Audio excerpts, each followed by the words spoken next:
Y'all, pack it up, pack it in, let me begin. I came to win, battle me, that's a sin. Yo, we're not going to do some sinning here today. It's all good talk with El Silvio, back to keep me positive after Raw beat me down big time. And MSG high from the penthouse, high up above.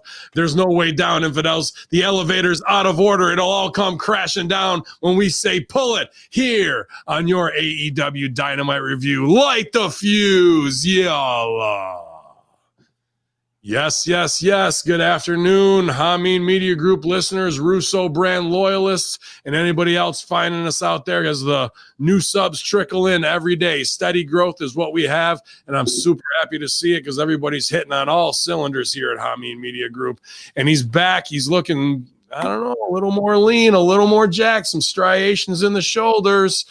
He's got the number 3, number 2, and number 1 beard gimmick going on, so he's spending a lot of time in front of the mirror. I've seen him like that before. It might even be a little tanner than he was last week. Is it the number 2 clear tan? Let's find out. It's El Sexico, El Sucio, my man. He's back. How you doing, buddy? Phantasmo. It's the Florida tan, man. I live in a tropical paradise. That's true. We're naturally tan people here. Yes, I started the show by breaking a broadcast rule. Yes, I'm eating a bowl of protein pasta with lean ground beef on the air. So fuck all you fundamentalists saying I can't eat while I review a wrestling show, because we do what we want around here. A wise man once said to me, bro, you got to eat, bro. You got to eat. You do. It's true. You have to eat. But boys, I will say this, after viewing this week's episode, we got to plan it soon. LTF, we need to go to Vegas. I'm feeling it, man. I think so for sure. That was a definite highlight of the show and not what I was expecting. So, I mean, I've said it a ton in my lifetime. Good artists create, great artists steal and make it their own. And they did. And there's a lot of little good things that I caught that somebody else might not have, and that you caught that I might not. So I'm excited to talk about it. And he hasn't caught the COVID yet, but he's got the merchandise flu from ProWrestlingTees.com. It's heels over strong, because he knows this thing ain't over yet, infidels, as we talked about on the Conspiracy Horseman last night. But it's no conspiracy. It's MSG, infidels. Yo, well, you know, I got yelled at last week, so I just wanted to make sure that I don't get yelled at this week. I've got my Mark shirt on, Hamin. I'm ready to shut the fuck up. I smoked a little, so, less arguing this week. I think it's going to be a fantastic episode of Light the Fuse. Yes, guys, we're back. Another edition of Light the Fuse, your AEW review. I'm your host on the scene where the air is clean, and I'm lighting up green. Your boy, MSG. Silvio, you were talking about not eating on air. My co-host for the Suck My Balls podcast, Ian, is, he's a musclehead. He's a physical fitness guy, physical trainer. He's a built out guy. That guy is always eating when we're recording. He's always on mute. Or I'll be like getting ready to introduce him. I'll be like, Scoop Jackson. And he's taking a drink of his protein shake. I'm like, can you put down the food for a minute? It's totally good, man. You got to stay on schedule to look, that beautiful. He sounds totally unprofessional to me.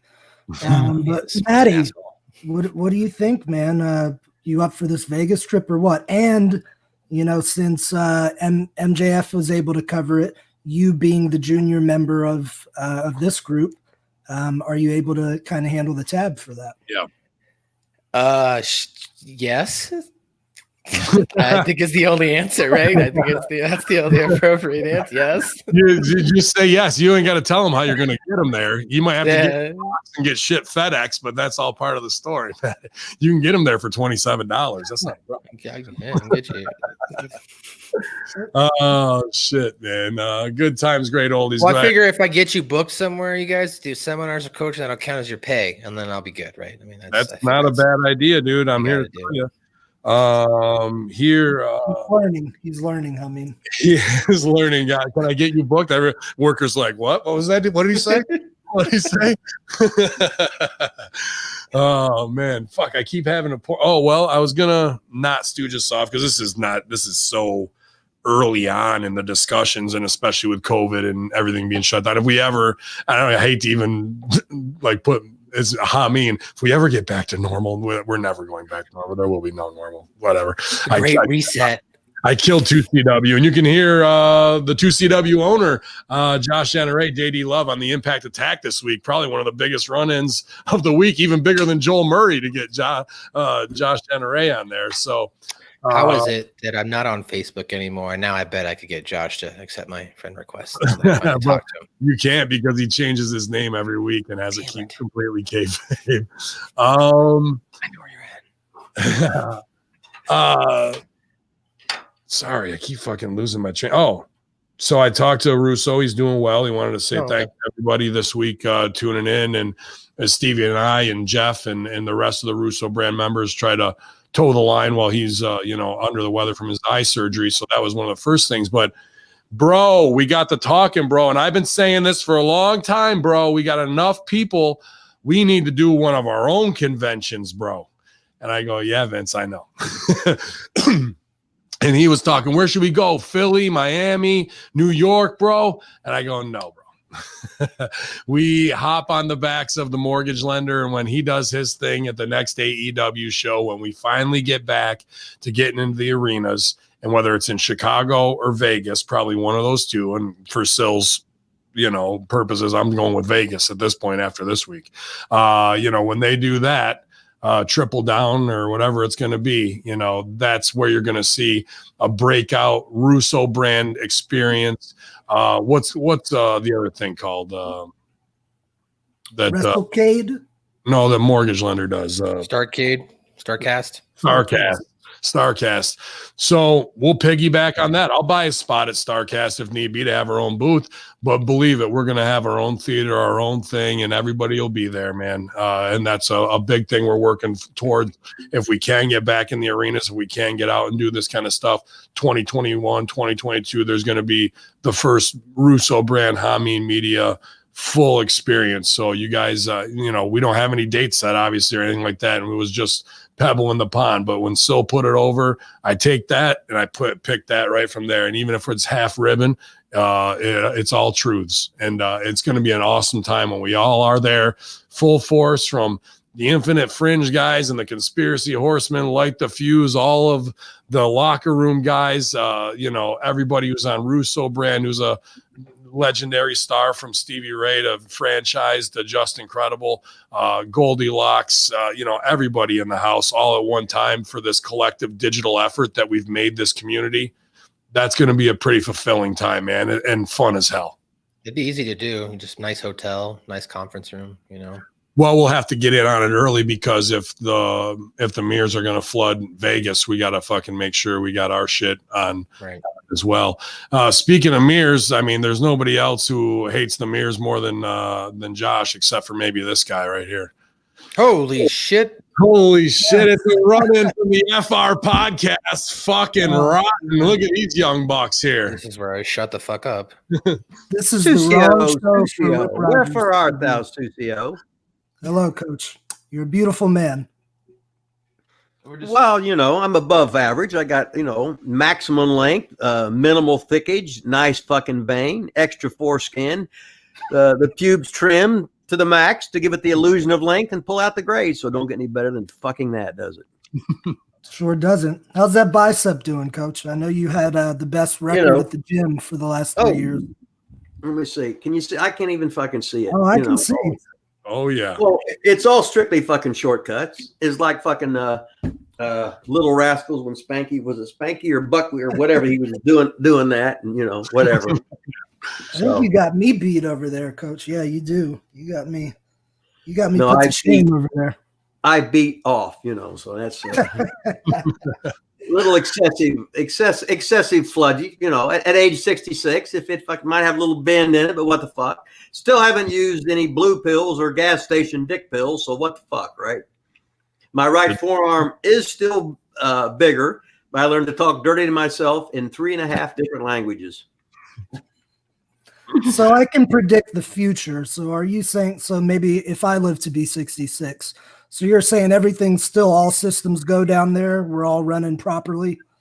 Oh, fuck. That son of a bitch is fucking, there's the 3 things on the phone, which means I got a fucking email, probably from goddamn fucking Subway or something, trying to con me on some fucking deal. But yeah, when you're 66, if that son of a bitch is still fluffing, it'll goddamn work. If not, you just Right.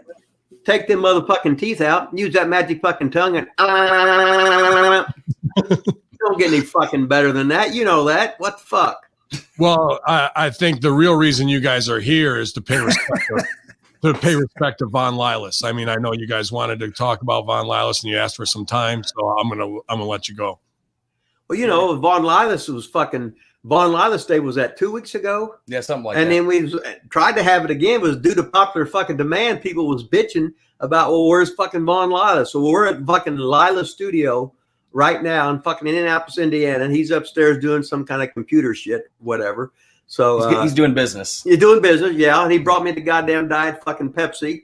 And he said, whatever you do, don't talk about the book on fucking pro wrestling on sale at Amazon right now. So I won't fucking do that. We're not talking about that. We're not talking about my goddamn beer at fucking Seymour, the pro wrestling tees.com thing. We're not talking about any of that. We're talking, and we're not going to talk about the fucking podcast on Hamin Media Group. Oh, yeah. I keep forgetting that because I got short-term fucking memory loss.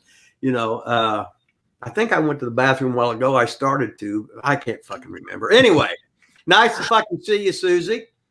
Looking fantastic. Greatest fucking ever. Don't get any fucking better than that. That's right. That's right. And you're with the Man Beast. I can't believe it. Everybody's all here. The gang's all here. It is, yeah. Whole family reunion. Well, the Alaskan Assassin's not here, but maybe someday he can fucking make it in there, right? It don't get any fucking better than. We're waiting for Dre Blitz to arrive, possibly as well. So if you never, we did a little diving into Dre Blitz on this last and episode. we talked about that, the Blitz kick that don't go up as far. He gained a little weight, so he can't get up as high, but he can hit twice as hard. Yes. I was going to say a Blitz kick to the knee with 300 pounds behind it cannot be a fun bump to take. I don't, Yeah, he's doing good. Boy. Blitz does a good job on TikTok and all that. He's going to become a TikTok star, Rip. I think that's something we need to think about for you as well to start you doing TikToks. Is TikTok still around? Yeah. It's big in China. So you can get, okay. Yeah. Well, I'll just fucking put the little tape up here, or I'll fucking take a couple of magic markers and write them up, put that right up there. Hey, you know what's so funny is like fucking Oki Shakina, I was wrestling him in the goddamn Mississippi, and he was a fucking Mexican. You know what I mean? So it's always been that fucking. We had Mark Merrill acting like he was black. We had PM News acting like he was black. But you're goddamn, you could be fucking Puerto Rican, whatever, and you could act like you're this, that, or whatever the fuck, right? I wouldn't know anything about that. Oh, okay.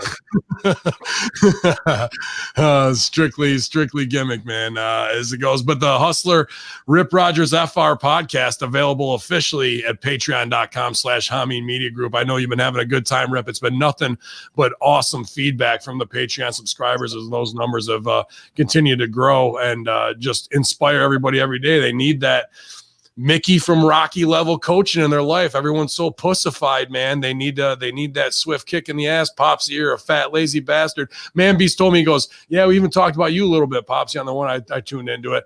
What about Pops? Oh, he's a fat, lazy bastard. Oh, okay, thanks. I'll see you guys. Yeah. Over if you need me, huh? you give him his own platform, but he's going to tell how it is. Fat cocksucker at the end of the day, no matter how you cut it. He's not right.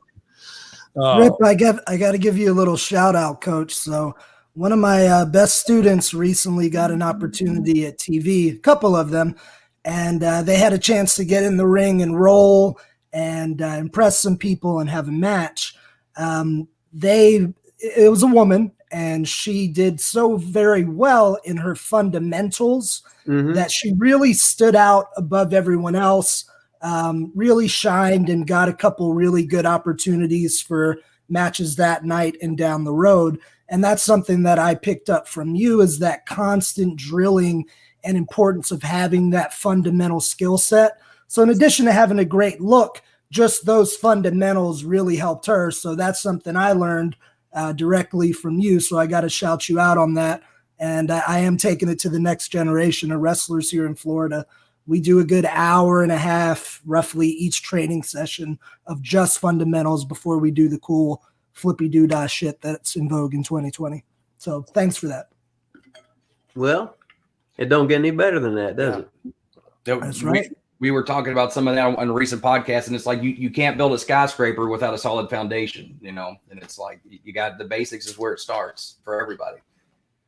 And you see it in the women's match last night. You guys talked about her. We'll jump the gun. We had Thunder Rosa versus Serena. I mean, as far as on the AEW roster, there may not be as many yet of our brothers and sisters, but shout out to Matt Sydal also getting signed this week. We'll cover that. But it's the simple fundamentals. And Thunder Rosa, her partner has got great, her opponent has great fundamentals too. You can tell. I've seen her get roped into spot fest stuff, but when she's wrestling deep, it's right there for the catch and comeback on it. They've done a good job at just doing the 45 minutes that we do on the mat. You know what I mean? In chain and back and forth and grabbing different locks and holds and working into the next thing. And it stands out in a 2-hour show above everybody else. And it's not just because we're friends. I told her this morning, I go, you're the best wrestler on TV right now. WWE, Impact, or AEW. Not the best woman, the best wrestler on TV right now, hands down. You know what's I'd funny? put her up there. You know what's funny is when you're watching this,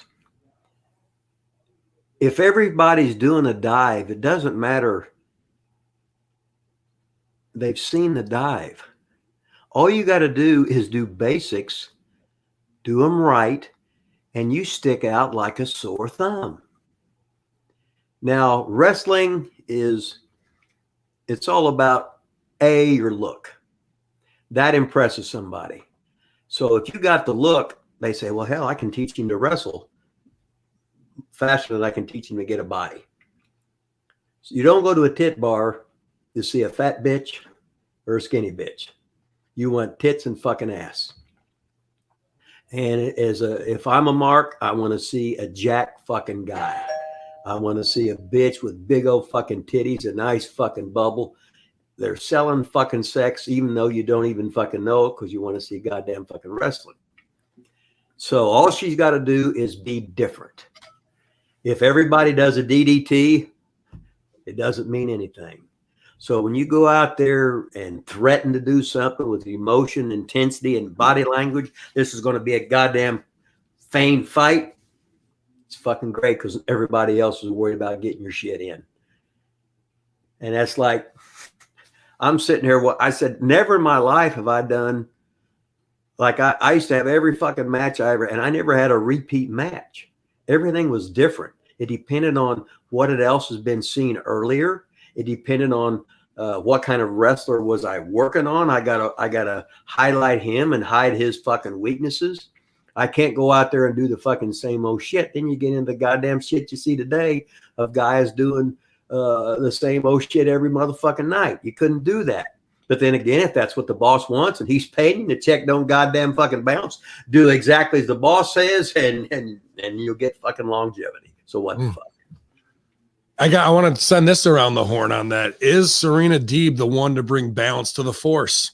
Is everything we've seen with spot, and crazy stuff, where now she's doing what we do in practice for years, and it's getting over to the point where you have Bayley at WWE selling for her on Twitter saying it's her dream match when they had her under contract for 3 years and didn't do any of it.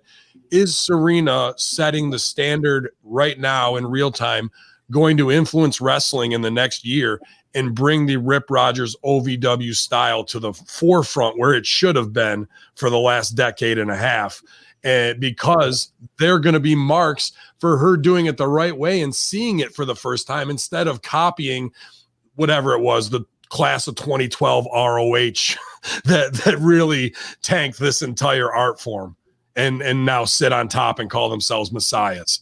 Are we on the cusp of that, man beast? Do you think that's a possibility? Obviously, I mean, it's all about educating the audience. I think if they establish it, I mean, you can talk until it's blue in the face. I mean, how long have we got on there and say, no, sell it right and do it with intensity and do it properly and then build off of that. But then people say, no, it's changed. People want to see all the dives. People want to see all the flips. But then this illustrates and literally shows without a shadow of a doubt, no, this is how you do it. And this still can work if it's done properly. And so I think seeing is believing. And so I think this is a good opportunity for people to realize that aren't otherwise educated to understand that, to see, holy shit, they were right. The basics is where it starts, and having the emotion and the intensity and the threat of violence. That's what really is going to sell the tickets, and not how many cool moves you do in a show. And so I think over time, certainly if she continues to get these chances to showcase and spotlight over time, I think that will start changing some minds.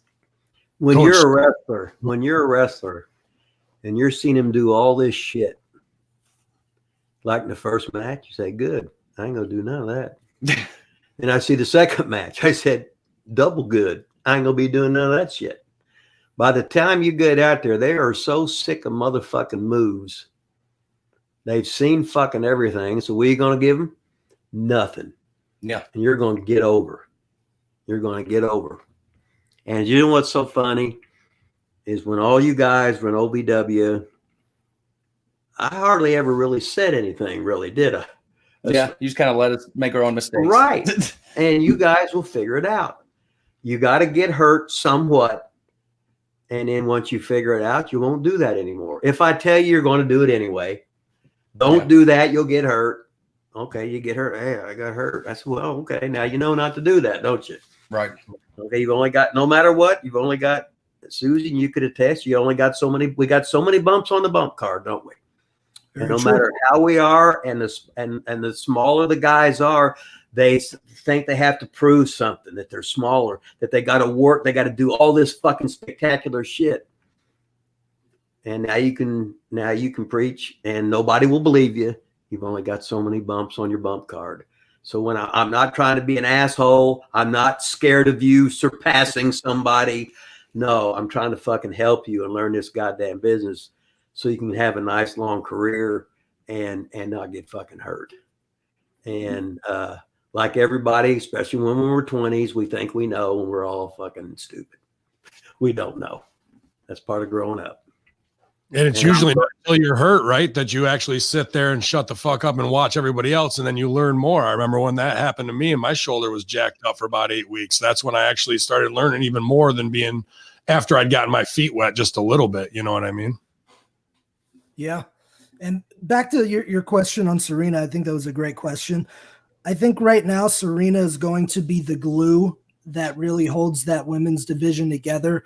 So we are seeing the importance of that mat-based technical wrestling, because even if it's more simple, where they're not doing as many elaborate high spots or things with the ropes, it's just so much more entertaining as the viewer, because they're so damn aggressive and so passionate, and you believe them. That's what a great wrestler is. When you see that wrestler's eyes and face, as a fan, you want to believe that they are in that moment, and that's who they are. Two women like Thunder Rosa and Serena, they're able to communicate that, where some of the less experienced performers are trying to remember this routine. And I know, trust me, I had to remember so many goddamn routines in my career, but I was much better and much more comfortable when I could set the routine aside, have a few things I know I'm going to do, but the rest of it, I'm engaged in that moment with the audience. So I think we will see a positive trend from Serena, much like we saw in the early 90s when, WWF went from the land of the giants and the Ultimate Warriors to Bret Hart and Shawn Michaels, getting back to wrestling in that more technical-based style. And we've seen that from 93, I think, when Bret won his first title, all the way up until today, where we've had Finn Balor as a champion. We've had Adam Cole.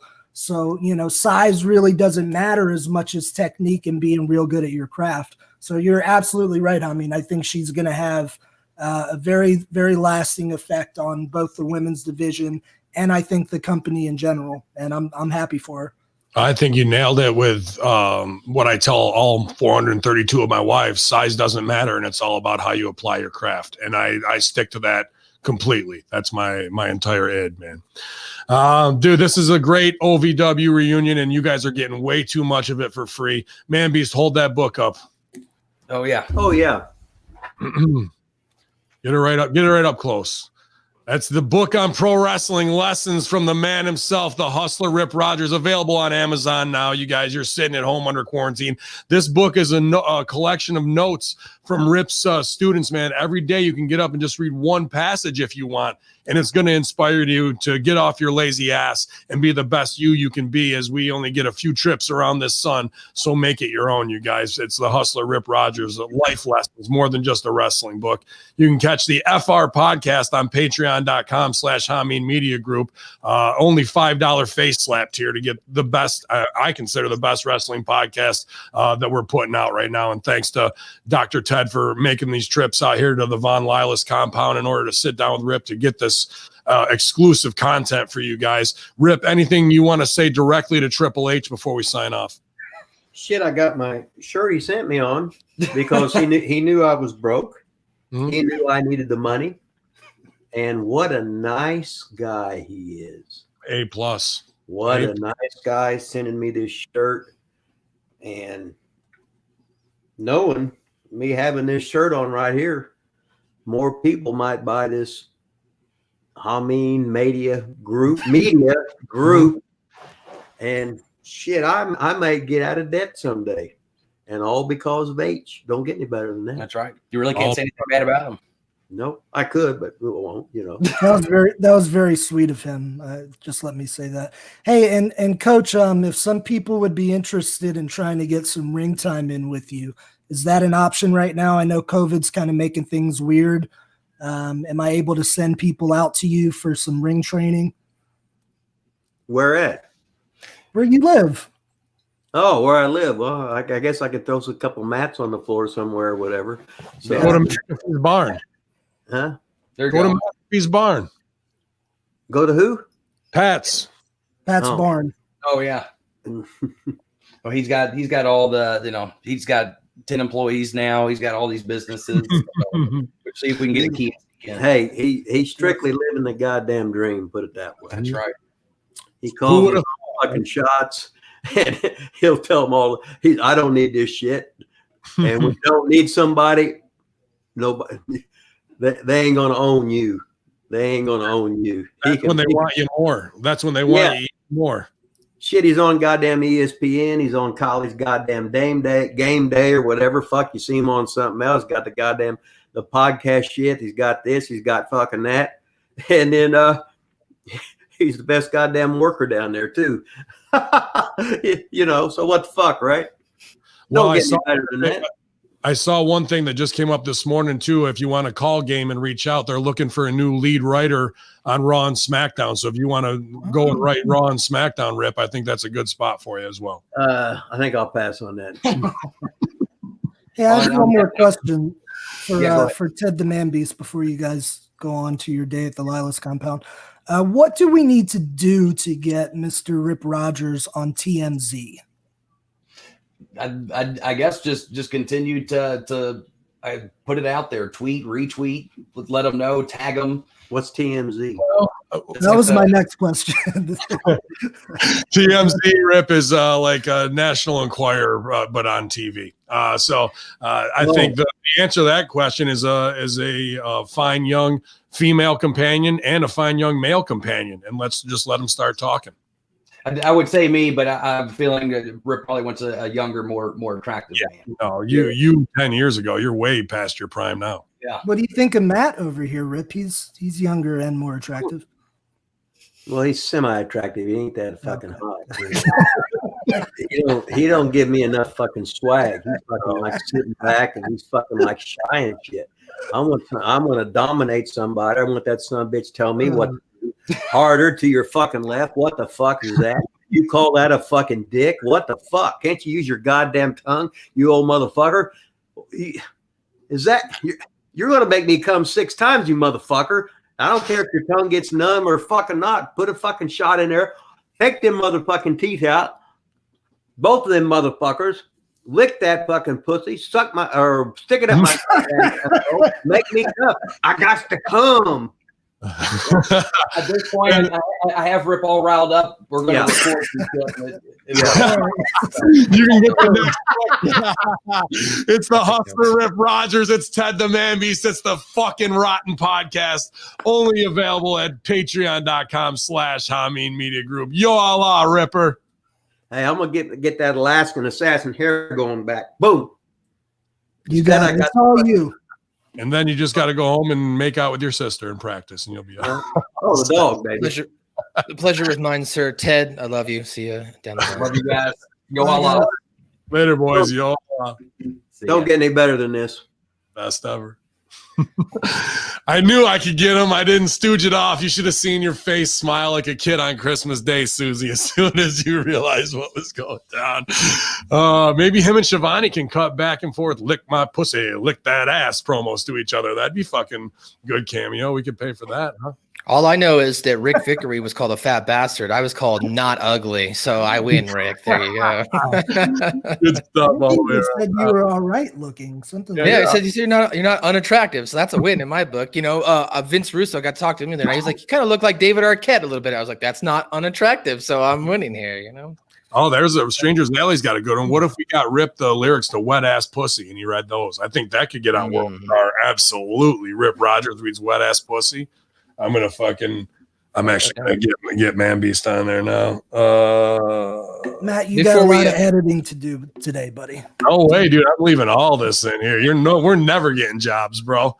Rip just cost us big time, but worth it. I'm putting my Please own subscribe to disclaimer. patreon.com/Hamin Media Group because we're all not going to get jobs now. And Silvio's. Go to Superstar Silvio's and subscribe to his Patreon too. Speak for yourselves. Susie has to act shocked here, like he's fucking all 2020 because he has to work with all the young kids and shit. But he's fucking cut from this exact same cloth. Even while he chills and is the super sweetheart, this is been scarred into us, bro, like a Nexium brand. Like as soon as Rip started talking that way, Sil knew where it was going. I could fucking watch. I was watching him more than anything. It's funny to me. Like Rip and I couldn't be more diametrically opposed human beings in life, but we agree on wrestling, and he's my coach, and I love him, and he makes me laugh. What am I gonna say? Dude, he's fucking he's Dr. Dirty John Valby with a wrestling mind that is unprecedented. That's what it is. If you can't take it for that and think that it's a rib, and if words like pussy and ass and dick piss you off, then this ain't the platform for you for free shows. You know what? In fact, if you're upset about it, I'm going to give you back double the money you paid for this show. I'm going to double back your investment on this show. Don't say that.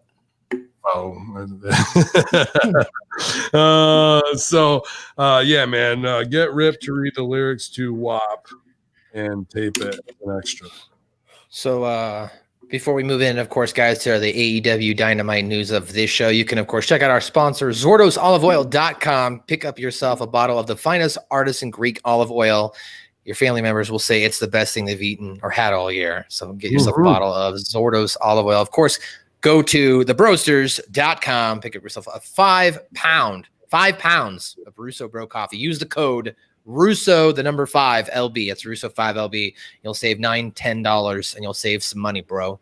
So check out our sponsors. Of course, ProWrestlingTees.com/Ben Heels Over Strong. Look out for the Black Friday sale. I know there's codes that are going to be coming out here if they already haven't. Ben Hamin, follow him on Twitter. He'll keep you updated, and then I retweet it on the Hamin Media Group. So check that out. Superstar Chris Silvio, you can check out his Pro Wrestling Tee store. Ted the Man Beast got a brand new T-shirt. Yeah, Dr. Beast store up there now.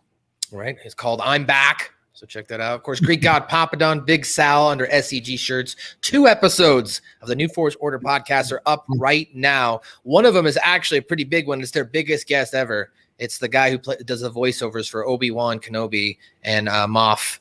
I'm sorry, I don't know the names here. For Star Wars, for the Star Wars Rebels show. So they interviewed him as well as a brand new episode itself. So basic 2 hours and 45 minutes of Star Wars content over 2 podcasts is there. So go check that out. Star Trek Academy is out too, isn't it? That was out last week. They didn't put out a new episode this week, but they did back to back. So they did the first 4 episodes of Discovery review for the new season. So you want to check that out. That is up there as well.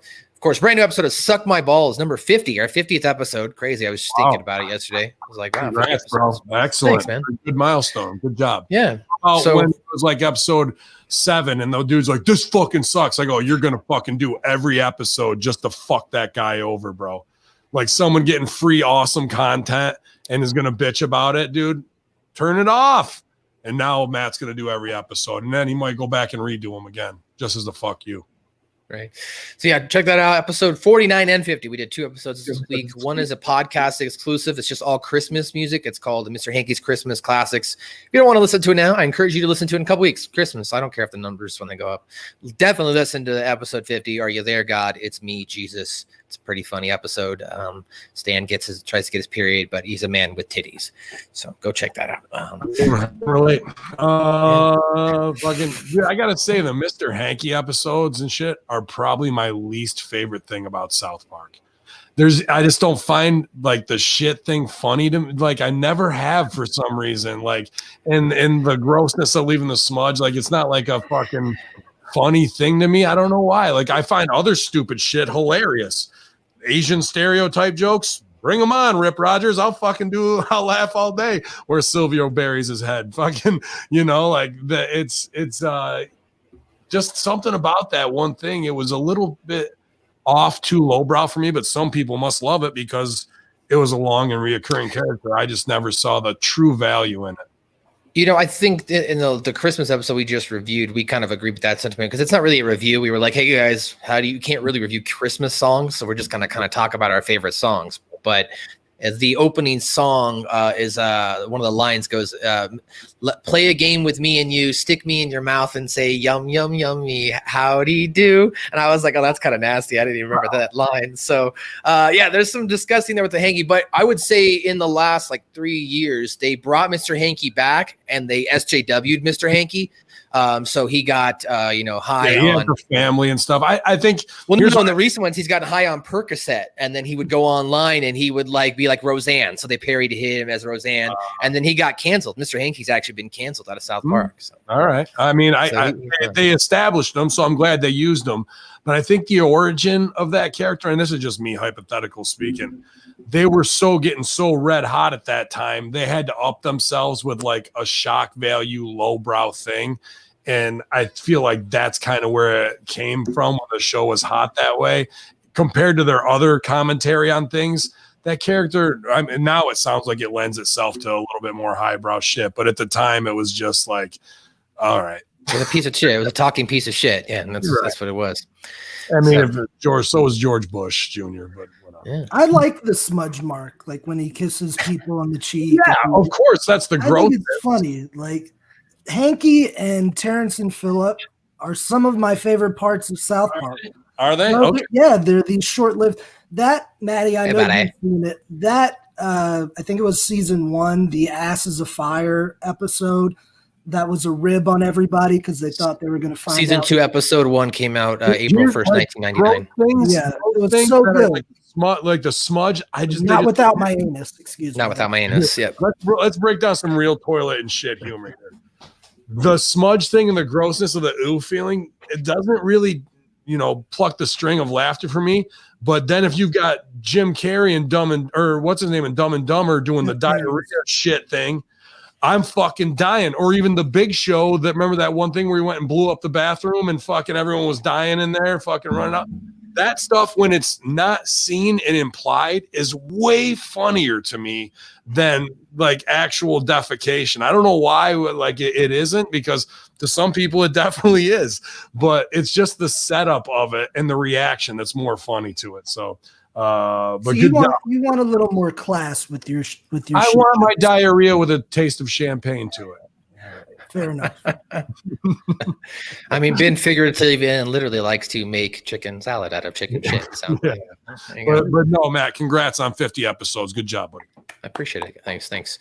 Well, let's talk a little AEW Dynamite. You mentioned it earlier. Your boy, the muscular mayor, sexy, your homie, your compadre, your amigo, Mr. Matt Seidel is now full-time All Elite. Yeah, man. How about that? And I think it was just last week we were talking about his match with Cage. Yep. And I was talking about how useful of a property Matt is, and Hamin agreed with me. And I remember saying, I think I even said it on air, fuck, if this doesn't seal the deal for Matt, I don't know what will. And then sure enough, there he is. So they see that investment, and congrats. And guys, Matt is not resting on his laurels. And I'm not saying this because we work together and know each other. That motherfucker's still in the ring. He's 20 years in the business. Motherfucker's still in the ring 4 days a week. That tells you where his head's at right now. He's training all the time and doesn't just want a job. He wants to be the best in the world. So yeah, can't be any happier for Matt. Good job, man. Absolutely. And what double pisses me off is he still looks like he's 19 years old. That shit ain't right. Something's going on there, and I want to know what it is. And then he actually also, just to make sure, we give him his due, he did tweet out that I did not do this alone. My hard work only worked because of the support I get from my family, friends, and fans. 20 years of people helping, teaching, and believing in me, even when I didn't believe in myself. Thank you all. That one, I don't know. Anyway, Chris Silvio is the best. That's what he wrote there at the end. Sorry. Did you pinch him on the back of his arm for me? We haven't got there yet. No. You better don't forget. I'm no more meteoras onto the ramp with the knees. Popsy says so. And you can get me in and say this. I'm just the messenger. You can put the heat on me, but I want him to have this fucking career and this shine that he has been chasing too. Sure, you knew him as Evan Bourne. Sure, you knew him as Matt Sydal. Sure, you knew him from New Japan. Same as Serena, in my opinion. He might have got a little bit more play time in the ring, but this is a guy who can change the game for the high flyers and do things a way that hasn't been done, and safety-wise, and who's long overdue for the fucking spotlight to be directly on him. And I hope now, look at the signees we're getting here. I think they're making moves in the right direction to load themselves up. And I'm not trying to shit on them because they haven't really cut anybody, but they signed a lot of their friends who were indies who aren't at that level of these people. And now after year one of birthing, we're starting to go from crawling to walking as toddlers in our first steps. And I'm really, really glad for two great talents that way to set the bar for all of us, because I can't out wrestle either of them. Fuck, but neither of them can out promo me. So and I'd like to see that, because I don't believe and this coming from someone that's a junior heavyweight, I don't believe in limiting yourself to just being a high flyer. I think it makes you one dimensional. So what we're seeing from Matt right now is just all aspects, a hybrid style. Yes, he can high fly, but he can also amateur wrestle. He can grapple. He can suplex. He can strike. That's, in my opinion, what a true, really, really talented worker can do. Little bit of it all. So I want to see more of that trend, because high flying can only go so far. What if you hurt your leg? What if you hurt your back and you can't fly? You got to have something else. Good stuff. Next topic I have here was during the latest episode of the 83 Weeks podcast featuring Eric Bischoff. We talked about this past week's AEW Dynamite and how Tony Khan continuously hyped up a major surprise on Twitter that would shift the balance of power in wrestling. Bischoff commented on Khan's post about the surprise, saying he should stop setting expectations and focus more on making a surprise seem organic. Quote, don't set your expectations so high for surprises, because even if you deliver, people are let down. And oh my God, if you fail to deliver, even just a little, it goes the other way on you. If you have a surprise, just let it be a fucking surprise. Don't promote the surprise. Don't raise the expectations to the surprise.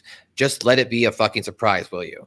Bischoff continued on how to mention how Khan messed this one up, saying not promoting it all the way to go. He said that AEW owner needs to realize that hyping up a surprise kills the value of it altogether and makes the viewer's expectations go through the roof, and they're rarely ever possible to be met. So shame on me, apparently, guys, for not following TK and knowing that he put out a surprise, that a big surprise was coming, because it was a surprise to me when Pat came back, because I'm just not, I guess, earnestly following Tony Khan. But from Eric Bischoff's perspective, Ben, he feels that he should not be promoting so many surprises. He shouldn't be Dixie Cartering, I guess, maybe is what he's trying to say. I don't know. I might have to disagree and agree and talk myself into a circle here. I totally see it of what he's saying.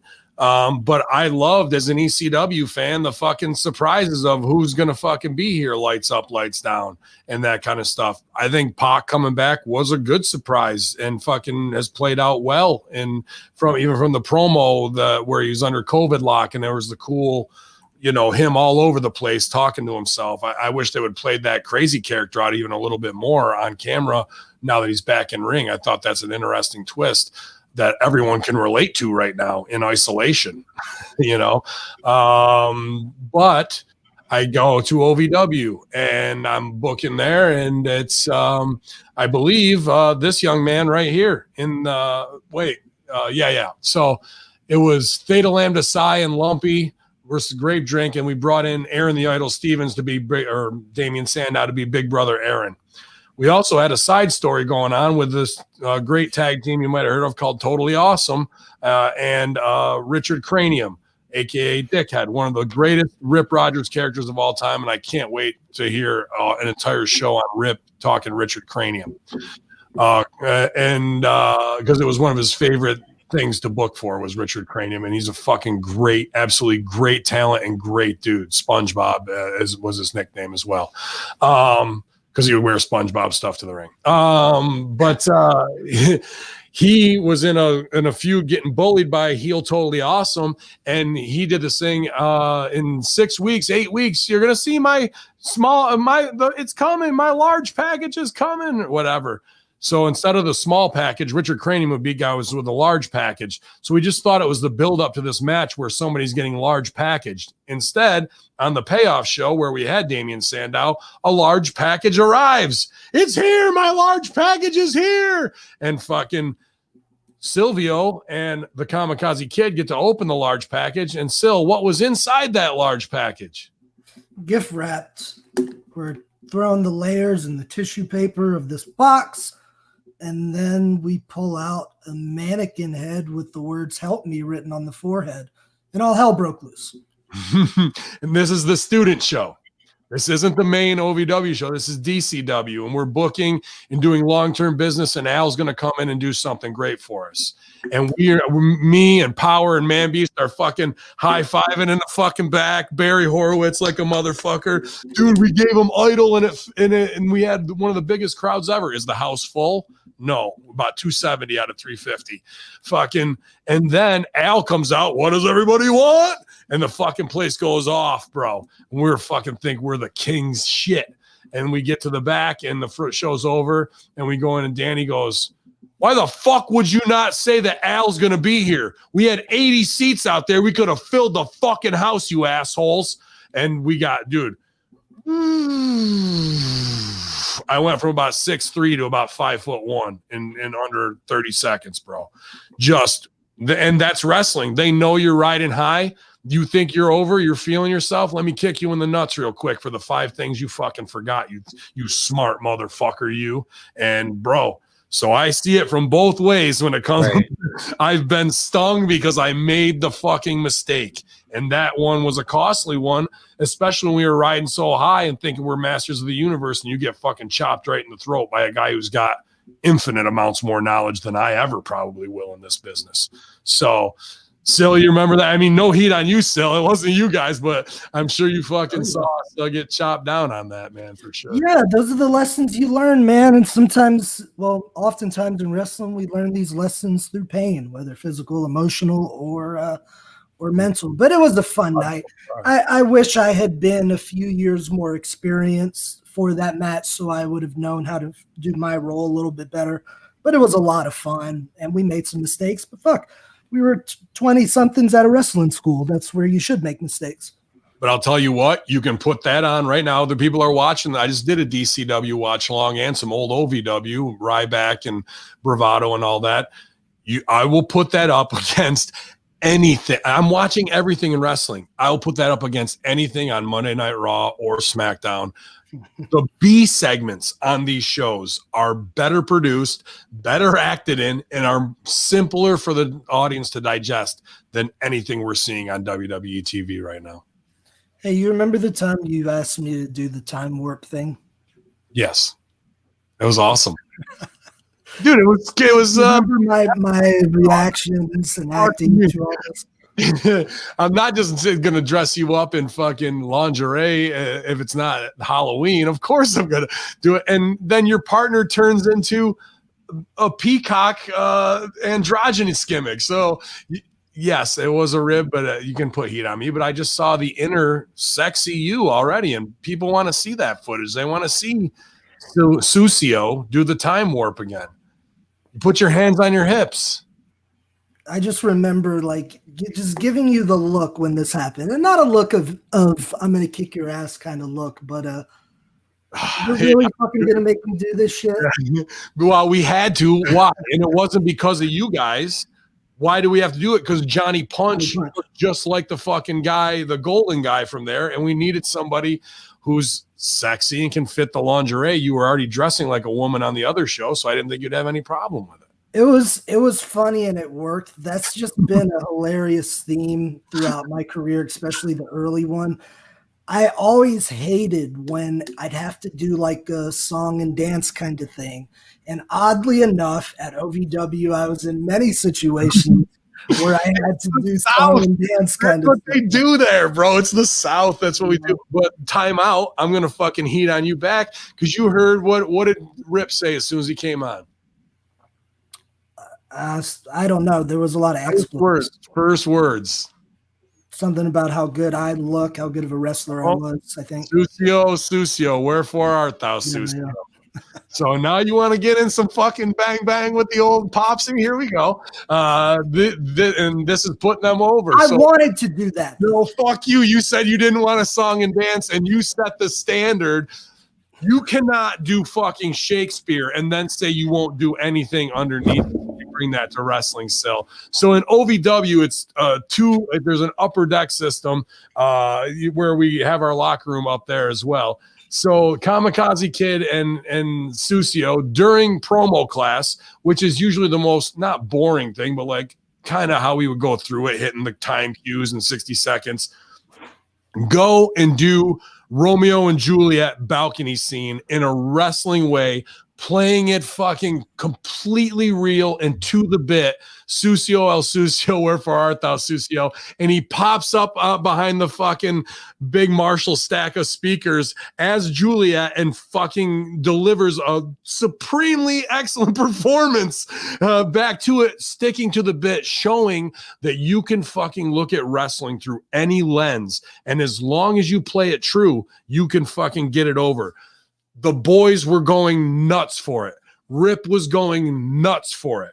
It was fucking phenomenal. So when I see things like Dinner Debonair getting shit on, fuck that. The work can handle anything if you approach it with the respect or idiocy that it fucking does. That's why the WrestleCrap side with Gallows and Anderson is making them $130,000 last week. So you're going to fucking put lingerie on if the fucking That's an exception. The reason why Romeo and Juliet happened, we were binging Netflix, and me and Jimmy love 80s sitcoms, different strokes. He's lying right there. There was no Netflix at that time. There was. This is when you got the video. You got the fucking DVD. Yeah. So we were ordering them, and we were binge watching one season. Then we had to send it back to get the next one. And I remember telling Jimmy, isn't it funny how every sitcom does the Romeo and Juliet scene where the kid's nervous about the kiss?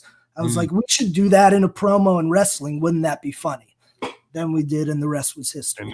But usually I love that kind of thing. Like Dinner Debonair was great. I usually just don't like being the one to have to do it. But the Romeo scene was the one difference. I think that's just part of your creative process because when you do it so well. So that's just the fear. And what do we say about fear? Follow the fear, lean into it. And when you do, it's dedication to the bit. So I once again win this argument, and I just want to declare myself the victor, and he cannot say that, because I'm little, it fucking made me tired, and that's why I dead cell on a double down, and that's why I do it. No, these little guy excuses, or I'm too sexy to do crossover things. No, he does them too well. So I win 2 arguments. I was Mercutio in Romeo and Juliet, and I choreographed my own fight scene with Tybalt, Plague Upon Both Your Houses. It was fun stuff. Did you use ski poles for swords when you did it? No, actually, the director got tipped fencing. We had legit fencing. Yeah. I went when I directed it the first time. I went and fucking just got a shit ton of ski, and they looked real from out in the crowd. You have to use them all silver and shit. The kids were pumped, man. I'd like to see you in that production. I might be able to find it. I think I've got it on VHS somewhere. But it was definitely, that was like I had pointed out. I think I talked about this with Rad Rob on the RTW Rewind. That was the day I learned I didn't want to be a professional wrestler after I was amped. I was like, yeah, I could take a bump. I know how to fall. And then I fell and I tucked and it still fucking hurt. So I was like, I don't want to do this every day for a living. That was the day I learned I wanted to be on the mic, not in the ring.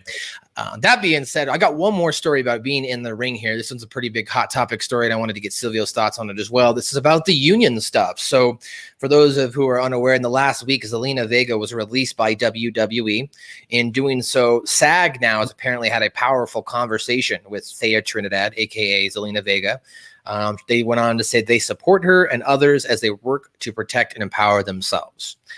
This transitioned into the latest edition of the Wednesday Locker Room, where Strangler Steve did a really good job breaking down a lot of the reasons about good points about the union. So I actually have a counterpoint, and I want to bring this up because it's a pretty valid point itself, and it's from a man in our group who is a lawyer, Seth Kennedy. He pointed out some of this information I thought was interesting. He said that Strangler raises a lot of good points. I do think it's worth noting that a union would actually help a lot of the issues Steve raised. His major concern was workers' compensation. How do you determine where an injury took place when it's degenerative, repeated stress injury occurred across several employers, for instance? He said that's a question that already comes up in a lot of industries. He says, for example, I represent a lot of building trade unions where members are hopping between job sites. The workers' compensation system is complicated, but it has methods in its place for allocating responsibility that way. A union would give the wrestlers access to legal resources to navigate the complicated system, but ultimately the workers' compensation issues arise by the simple fact of wrestlers under exclusive contracts being employees. He goes on to say, to more specific point, I have never been aware of a union negotiating benefits for people who retired before the union was certified. So there is no reason to believe that every wrestler ever would suddenly be entitled to a pension or anything like that. They'd have to start working now, be brand new wrestlers going forward, right? But they could have the opportunity to buy in on insurance as a retired wrestler based on their status of that, but they're not deserving of having corrective surgery paid for by the union after 25 years worth of work. But this brings up to your guys' point, which I think is what you've brought this up in the past. This was his example, though. He says, let's say Brian Pillman Jr. wrestles Battle on the Border on Friday, Wrestle Pro on Saturday, and Black Label on Sunday.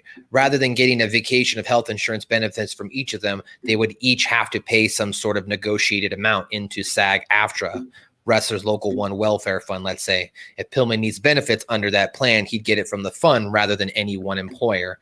But he goes on to say, of course, at the end of the day, Steve is 100% right, though. Wrestling is a carny business full of uncertainty.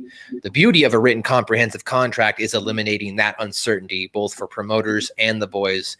And the union just helps its members negotiate and enforce that contract, the same as Vince's legal team does for him. So, everybody hears the word union and they think fucking Hoffa, and we're going to get the Teamsters on you, and we're all coming down there fucking like the Royal Rumble poster with Hacksaw's got his fucking 2x4, and we're going to get this contract straightened out.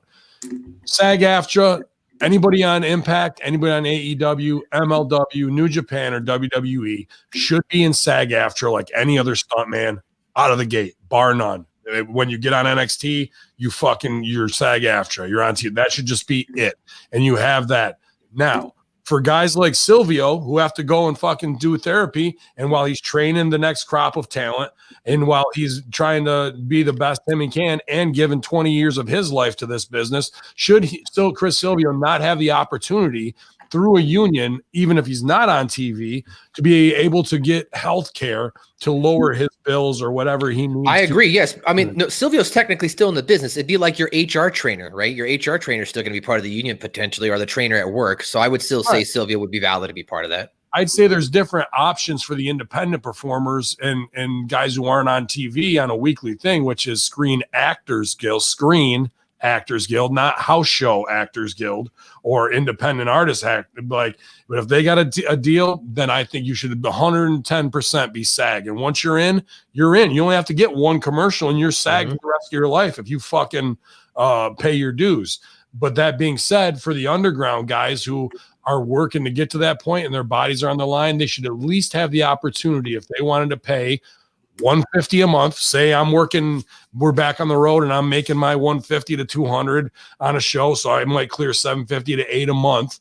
Then fucking, if I want to take $150 of that to put into the union to then have the opportunity to buy insurance at a cheaper rate, I should be able to fucking do that. Everyone thinks that this whole thing's about fucking solidarity, arm in arm with Randy Orton, and what he gets, I get. No, it's not. Fucking be smart. And at the end of the day, as much as I want to help Zelina Vega and Paige build their own brands and bring them under the Hamin Media and Russo, umbrella to help them with the synergy, forgive me, but neither of them are qualified to represent any of us in this greater union thing. So when the chick from 90210 reaches out to have an in-depth conversation about Zelina Vega because she didn't want to take down her OnlyFans as a fuck you to the office, forgive me if that, in my mind, shorts the conversation a lot of what we need to be talking about in a broader scale.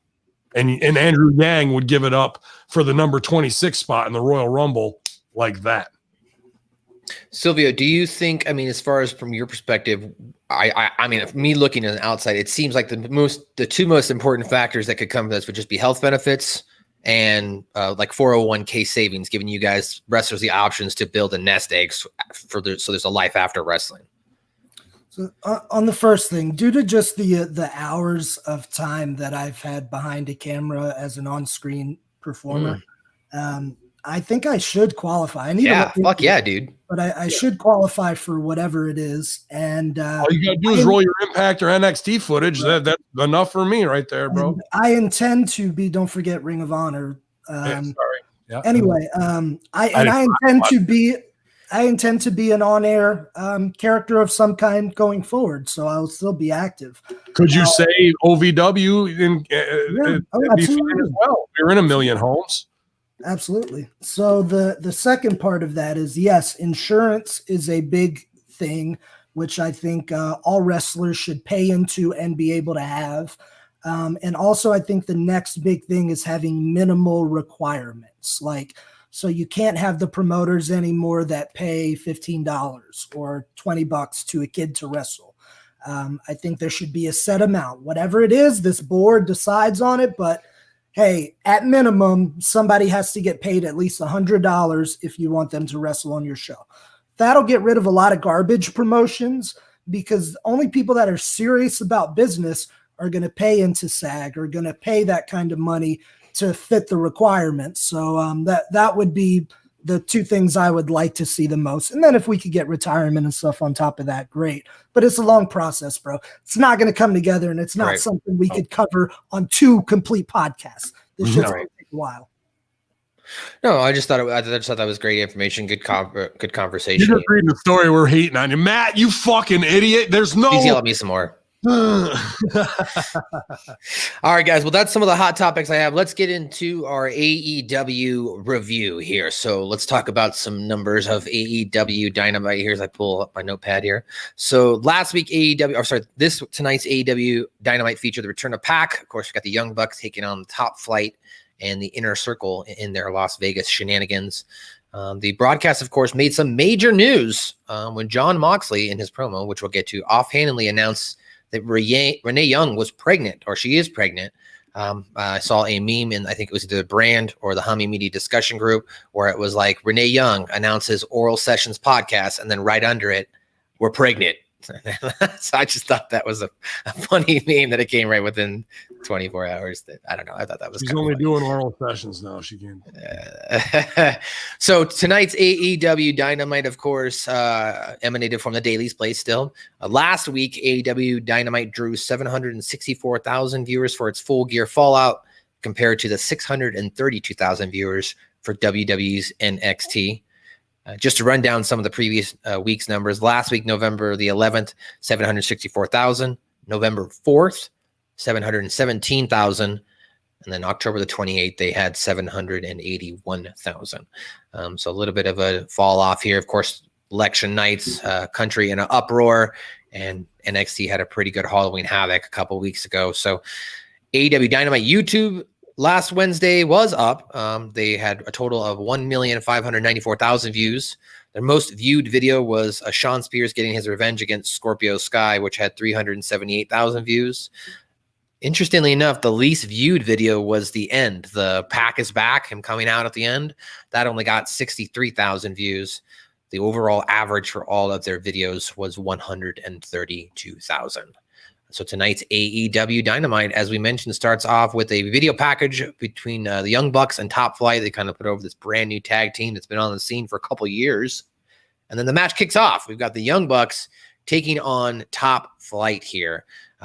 Chris Silvio, this is definitely your style, I think, of wrestling more. What did you think of this match between Top Flight and the Young Bucks? I mean, I thought the Young Bucks gave them a good 10 minutes, didn't go too long. Ultimately, of course, the Young Bucks being the champs, they're going to get the victory, but I thought that they showcased Top Flight pretty well. What did you think?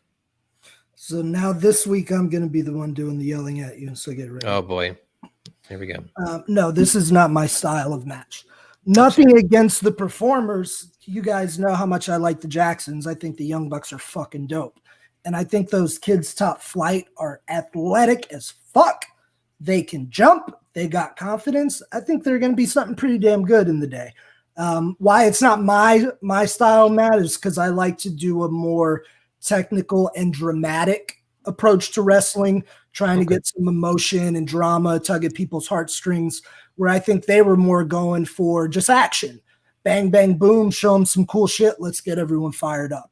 Well, compared to Ben Hamin, you're the more action-packed here. So you are correct on that. You are definitely correct on that. So of the two of us, yes, I would be closer to that wheelhouse.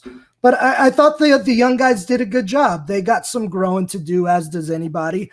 But I thought for their position and experience in a high-profile match, they kept it pretty tight, and I thought they did a good job rising to the occasion. And fucking Nick Jackson, again, another week was a fucking wild man. I've been putting him over a lot lately, but every week that dude impresses the shit out of me, him and Ray Phoenix. So I don't know. Nick Jackson might be my new favorite AEW wrestler. I don't know. We'll see. Ask me again in 2 weeks. But no, I thought they did a good job with this. They had a sick buckle bomb spot where I think Matt buckle bombed one of the Top Flight kids into his brother who was sitting in the buckle. You know, they did a lot of cool stuff. I'd have liked to seen them maybe slow down at some points, but yeah, they action packed and everybody did cool shit. Yeah, I like this match, to be honest with you. For a get your shit in match, like there was a good amount of selling. They let them through it. The kids are super athletic and look great for their first showing, and their promo, for as young as they were, wasn't bad. It was a cute little baby face package, and that didn't need to be any more than it was. The only thing I didn't really like is when they got Buddy in the corner, and he's sitting there where the tree, like, you know, humped over it, and he takes some offense, and then they go back and do the spot with the other kid, the blind tag, fucking knees on the back, and then dude's sitting there waiting for Nick to come over to give him the fucking backstabber off the corner. It was just things like that were like a little bit, all right, whoa, spot, whoa, there he goes across to hit him with that one too to get his shit in. I would have liked to seen the kids sell the first one, just go in the tree of woe and be hanging upside down and then feed back in. It just felt a little bit too choreographed Cirque du Soleil for me in that part. But I think everybody worked pretty safe. Matt was selling the leg, so I don't know if there is an ACL problem. Is he just working them for sympathy and being on the cell that way to show we're going to fight through and we're going to fucking make it? If either way, I mean, I hope it's that. I hope it's a work and that he's not really hurt, but just was trying to keep my eye on him and see what was what. But he told a big part of this match. If he was really hurt, Nick would have carried 90% of this. Matt did a lot of the heavy lifting until the comeback here.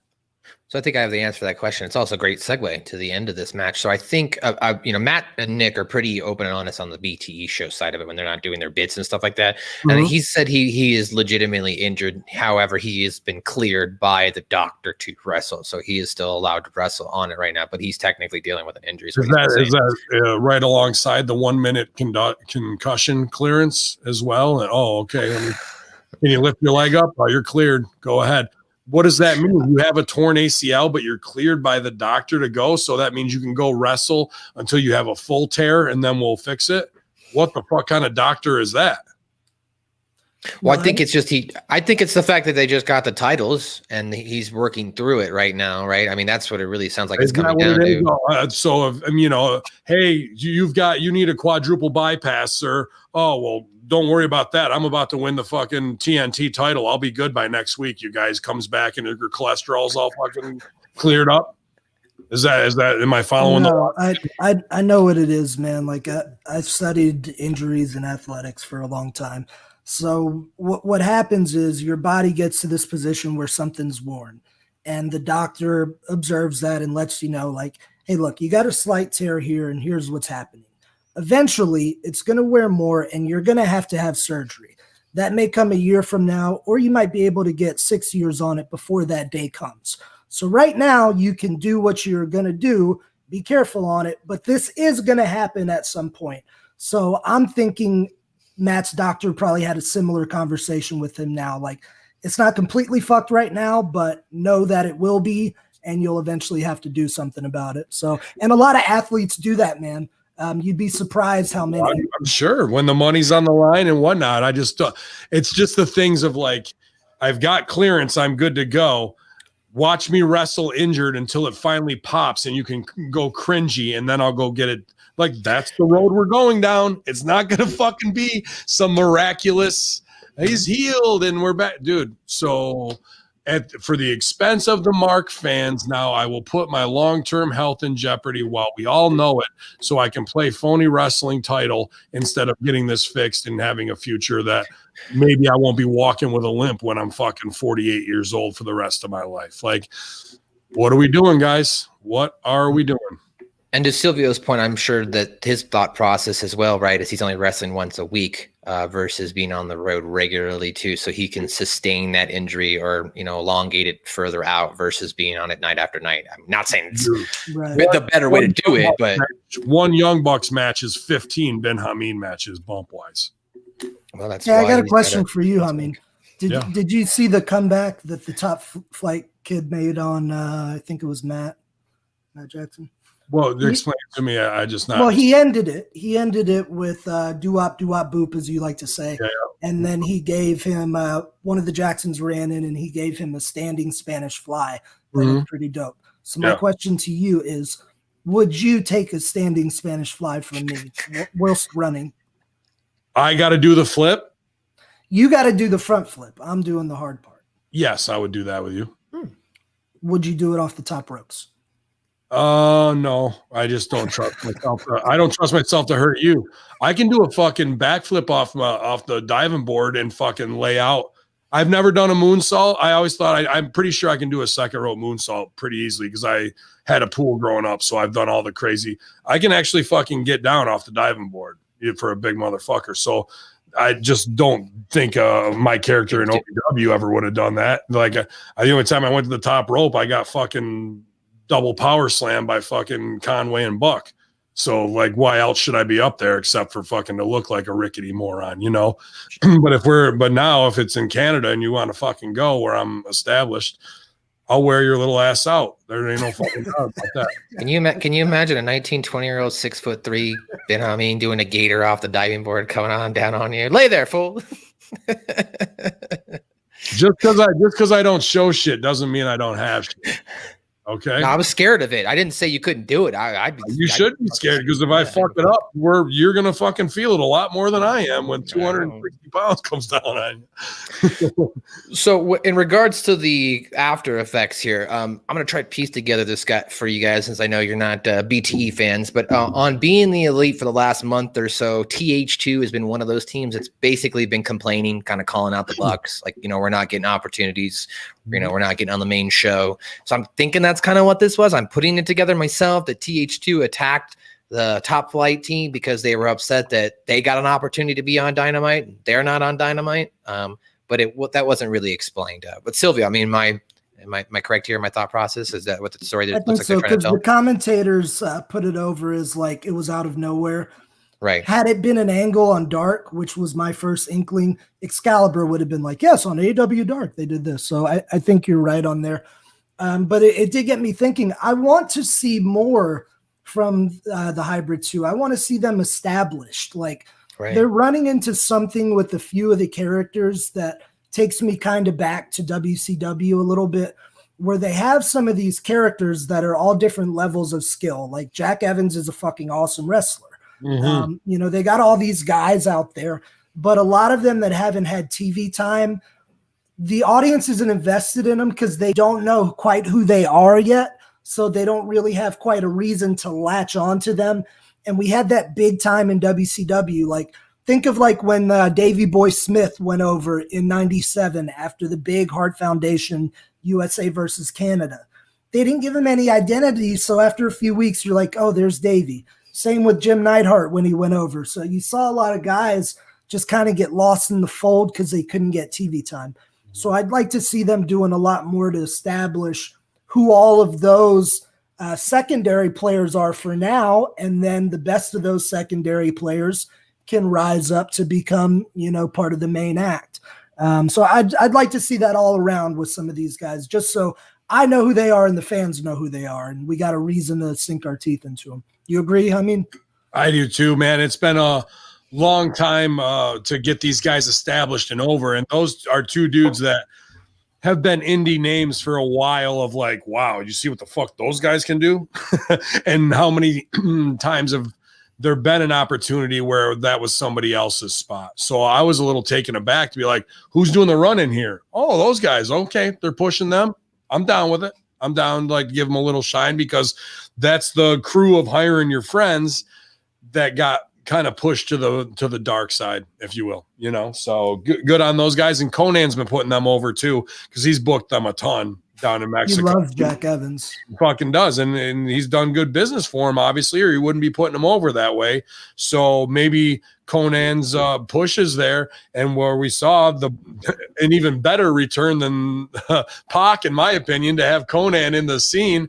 Maybe there's something there, man. Maybe Conan is helping with the brain trust too, and that's only going to help them out. Well, speaking of getting close to that Conan appearance here, let's talk about, because the very next thing, Shivani, JR, and Excalibur kind of ran down the card for the night, but then we went to the first video package of the Inner Circle, quote unquote, slaying Las Vegas. So we see kind of they're coming down, kind of a Reservoir Dog style, right? Walking down the street, slow motion. The Inner Circle approaching the Welcome to Las Vegas sign on the strip. Then after that, they go to kind of a music video style package that shows the guys playing blackjack. MJF is being sarcastic, talking down to Sammy Guevara at certain points. Of course, kissing up to Le Champion Chris Jericho. We then go to a segment where MJF and Jericho start to argue about what they're going to drink. From 2 shots to whiskey to schnapps to all the way up to Everclear, or moonshine to Everclear. So they take the 2 shots of Everclear. Now they're drunkenly hazed that are continuing to walk down the strip, and they're all continuing to get more drunk. Gotta tell the joke. There's structure here. Sorry, it's just the comedy nerd in me. We play a game of one-upsmanship, which we saw with the steak, with it from medium well all the way down. Now we play it back up, which is fucking good, because here we have, I don't know who the improviser is here. Maybe it's Jericho working with the groundlings, but not. We established that game. We established these things. Now we established the game inside of the game, which this is part 2 of that. We can do one more one-upsmanship scene, and that needs to be in the payoff of something, because inside of the game, inside of that circle, that's going on. Then they get up to the game, and they do a swerve inside the game while they're bringing it back. One-upsmanship, one-upsmanship, one-upsmanship. We see where we're going. Aha, Russo swerve, Canadian cooking sherry, makes you laugh, bring it back to the real fucking alcohol, and then take it to the top. That might seem like nothing for a comedy writer and a comedy mind like mine, where my mind is sharper comedy than it even is wrestling. I don't want to Horowitz. That's fucking good structure. And I didn't want to let that slide while it went by that. And it might seem like nothing, but that is something. This is something. This is nothing. This is something. This is nothing. All right. So the guys continue to get drunk, Nobody- talking slurred speech. They get into a drunken fight and leave the bar with a note indicating more of this is to come throughout the evening. How did you like this opening, Silvio? It was entertaining. And you know, it's funny how you have a more thorough knowledge of like improv and some of the things of, I guess, the technical aspects of theater than I do, because you were more well trained in that. I was trained more on the wrestling side. Yeah, I was doing it since I was 12. That's just right. the difference of our foundation. And I've been wrestling since I was 10. So same, right? There was something about that Canadian cooking cherry line. I noticed that. It popped me. I was like, that's so smart and this is perfect. I didn't have all the rationale that you just laid out. I couldn't have explained it so eloquently, but you just did. That's why I found that so entertaining, because it was high-level comedy done the right way. So I thought it was really good. I really liked the interaction with Wardlow and Hager, how they just kind of kept looking at each other stoically, and then they had the matching beat-ups. Yeah, it's all one-upsman's, dude. Like, that is a great game. When I say the game, it's about finding the game, and one-upsmanship is a game. It could be anything. Murphy's Law, you think they're going to get there and it blows up in their face. So you're just waiting for the big fuck, but the audience knows it's coming because we've conditioned them to the game. Lumpy Magoo comes out and fucking interviews the Iraqis, says the fucking exact wrong thing. Next week comes out and interviews the black guys. Same, says the wrong thing. The Indians the next week gets killed each time, right? Until we build that up, we get it to the point where it has to pay off in a certain way. So the level of comedic crafting in these scenes are just as important as what goes on in the ring when Sil puts together a match to take us on that ride as well. Before we move on here, Frank's Pickle Barrel has asked to point out something I didn't know that. You started wrestling when you were 10, Chris? Can you elaborate a little bit on that? Maybe so amateur wrestling. Yeah. Oh, okay, gotcha. You see the pictures of him, so you think he's so right. lit. He was fucking suplexing guys and then just acting like he was dead then too. So no, I thought it was. Honestly, when I walked in, I was a bit disappointed to find out there was no ring and you couldn't press slam anybody. So it was like you were like the kids on South Park from WTF that episode. You were like you came in thinking you were the Rad Rush, and then they put you in the hole. What the fuck is this, dude? Not cool, not cool. But I liked it and stuck with it. Yeah. Go ahead. I need to get my shit in. No, you're fine. So the weed thing, we got the Conan weed thing in there too. That was right. That was a bold move. Not only that, we have fucking cocaine, which is an even older move. You want to talk about the best acting we do is when we say nothing at all? Who is saying nothing and just doing action? Ortiz. Yeah. What would you do? I didn't pick up on that, but you may be right. No, they fucking they open the fucking door and the smoke pours out Cheech and Chong. Everybody's stoned, yeah, half baked. They go have the wild night. They're tripping over dudes drunk.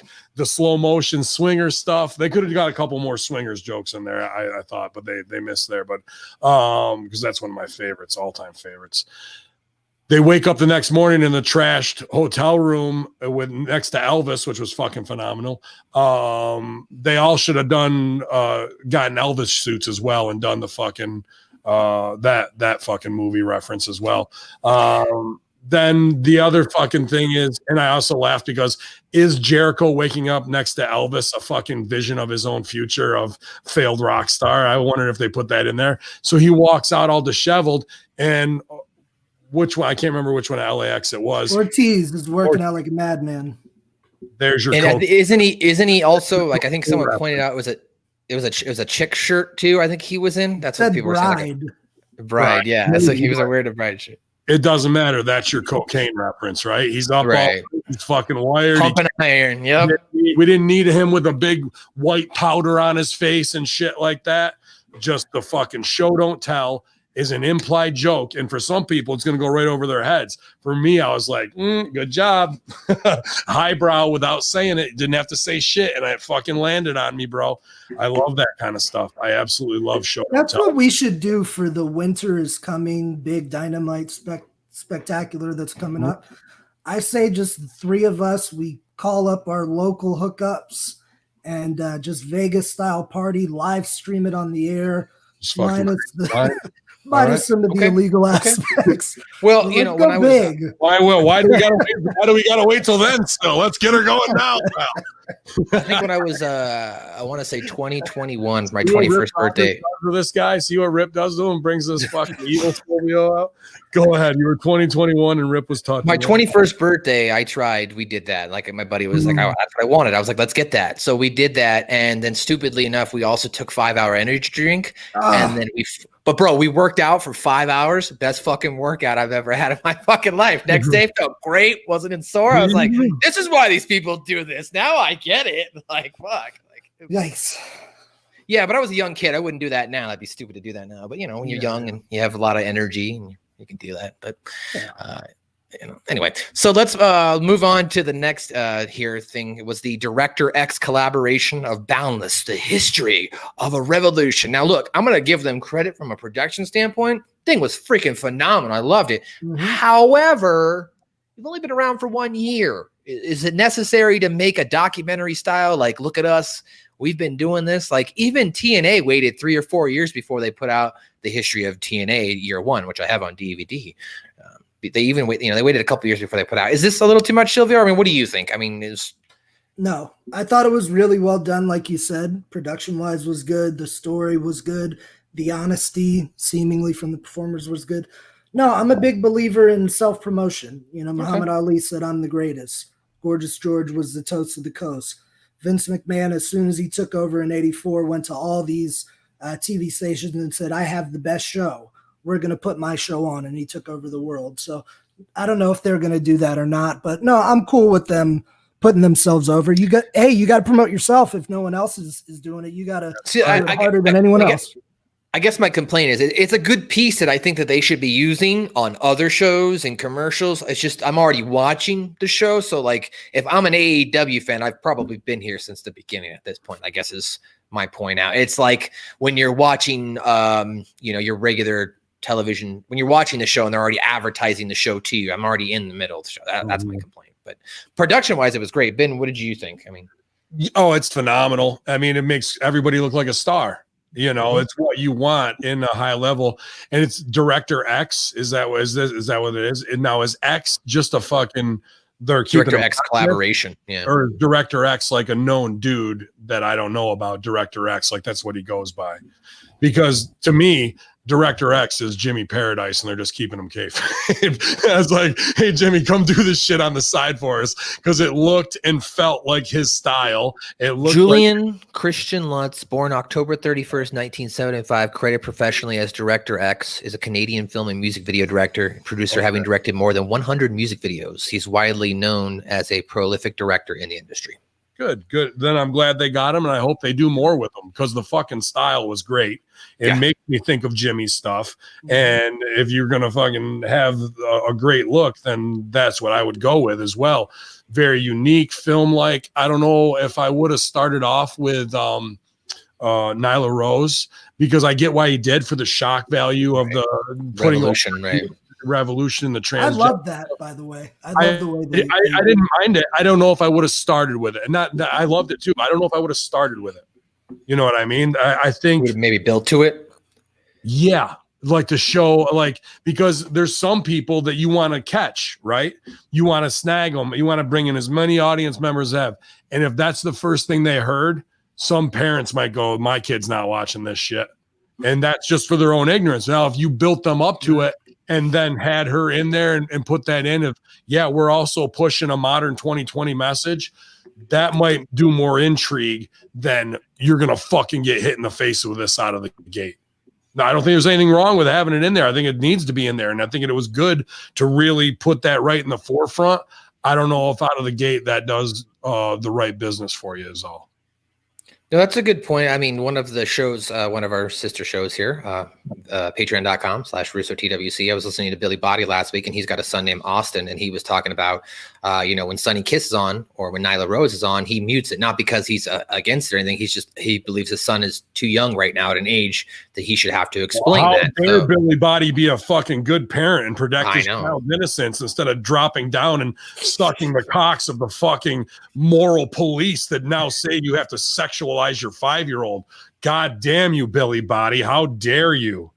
Well, no, I'm just saying, to your point, like if they, them leading with that might be something he would have, let me hit mute, versus maybe leading up to that and then having that feel good moment of the revolution, being like, oh, okay, that was pretty cool. Like how they, made it like, that they are trying to be accepting of everybody. But yeah, that might have been something that he might have turned off right away. And then unfortunately it didn't get to resonate as far as the package. But yes, great package. I liked it. Production wise, I don't know if it should have been in that point in AEW. I mean, it seemed more like a promotional piece versus needing to be on the show. Really good though. After that though, we did go to John Moxley. He's got a video promo segment with the AEW World Champion, the purveyor of violence. He's seated in a hallway somewhere with they got like this red and purple lighting. Really liked the contrast they use where you don't see Mox's eyes here. Took a shitty fucking concrete block thing and you put one little pink purple light in there. Made the whole scene phenomenal, like just from the backdrop alone.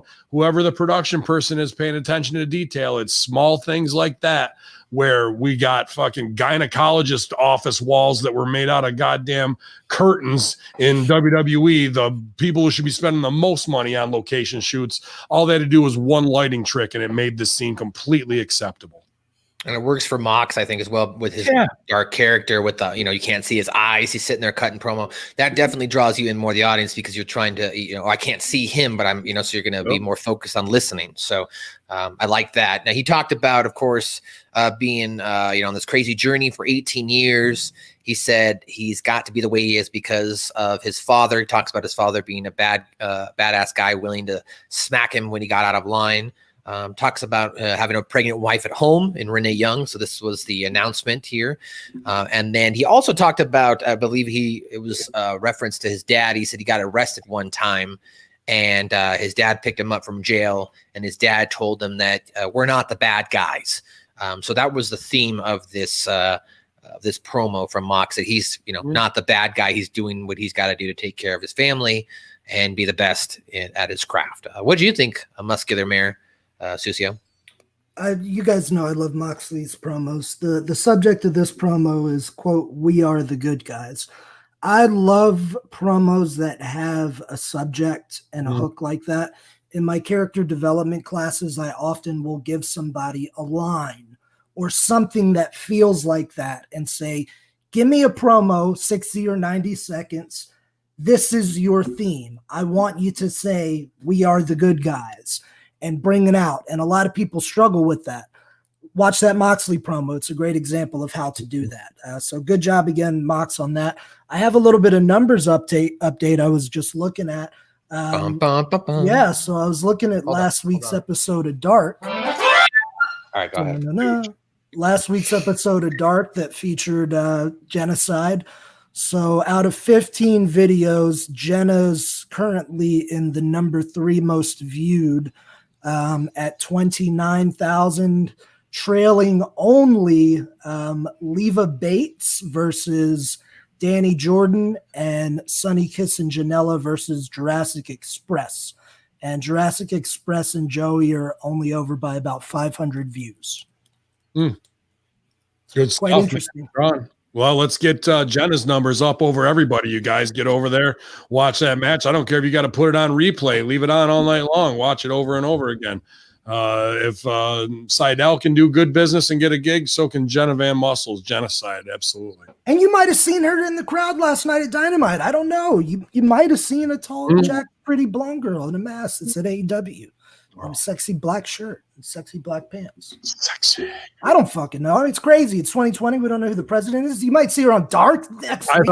I felt kind of on Dynamite. I don't know. Stooges, you better get your fucking zip going there. You know what? I don't care what you guys are saying. The media can confirm the presidency. Ben Hamin is going to choose the presidency here. That's what happens. Okay, so you guys get ready. we're choosing it. I choose Boar Meets World. Oh, wow. Let's end it all. Let's just end it all. They're coming to YouTube, guys. Check out. They're going to be coming to YouTube. I've been in contact. Boar Meets World's podcast video cast will be joining our HMG YouTube here, as well as Rat Salad Review has joined up there, and War on Morons. So we got more content now on our HMG YouTube. Love it. That being said, go ahead.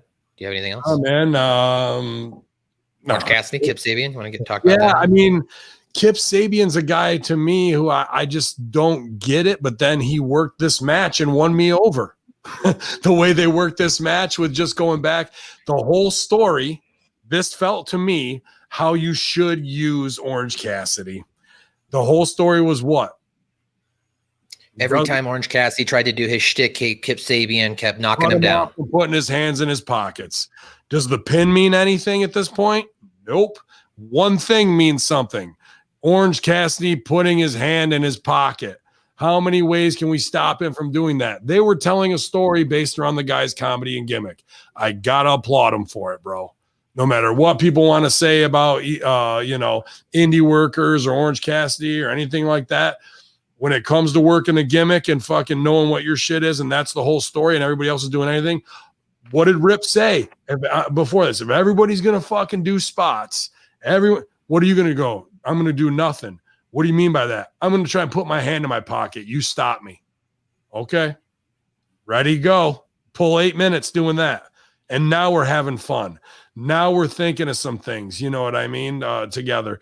Plus, Orange knows his spots from the indies. Shit, he probably hasn't broken out yet. He probably did that match 48 different times on the indies, and it hasn't made it to TV yet. So, of course, it's going to be new and innovative to fucking an audience greater than 400 people. That's good work as far as I'm concerned. Because I look at Kip Sabian and his chick is hot or whatever, and he's the cool guy in school, but when I looked at both of them, I'm like, God, I could punch a hole through either of these guys' chests with no problem. But then they worked that match. I shut the fuck up. They made a fan out of me on that one. It was good work, man. I can't hate on it.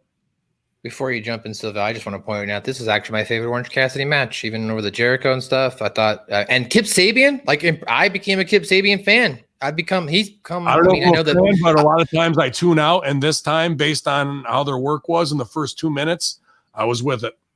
Well, I was going to say, I know that Miro has technically been this big star that they brought in, but I think having Miro has actually helped Kip Sabian. He's been able to elevate his character more, and I've been able to maybe associate with him more as a viewer. Silvio, what did you think?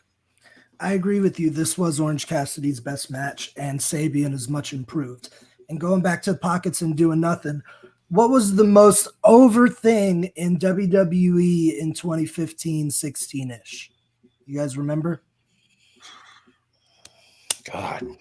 2015, it would have been Santino. Oh, the list of Jericho. You just made the list. A click of a pen. Click of the pen. People were killing themselves in Hell in a Cell, and fucking Jericho goes, click, and everybody goes banana. Mm-hmm. So I like your point on that. I finally figured it out. I always say I don't know what to do with Orange. Like, I'm at a loss. I like the way they were teasing that, and Sabian kept cutting it off.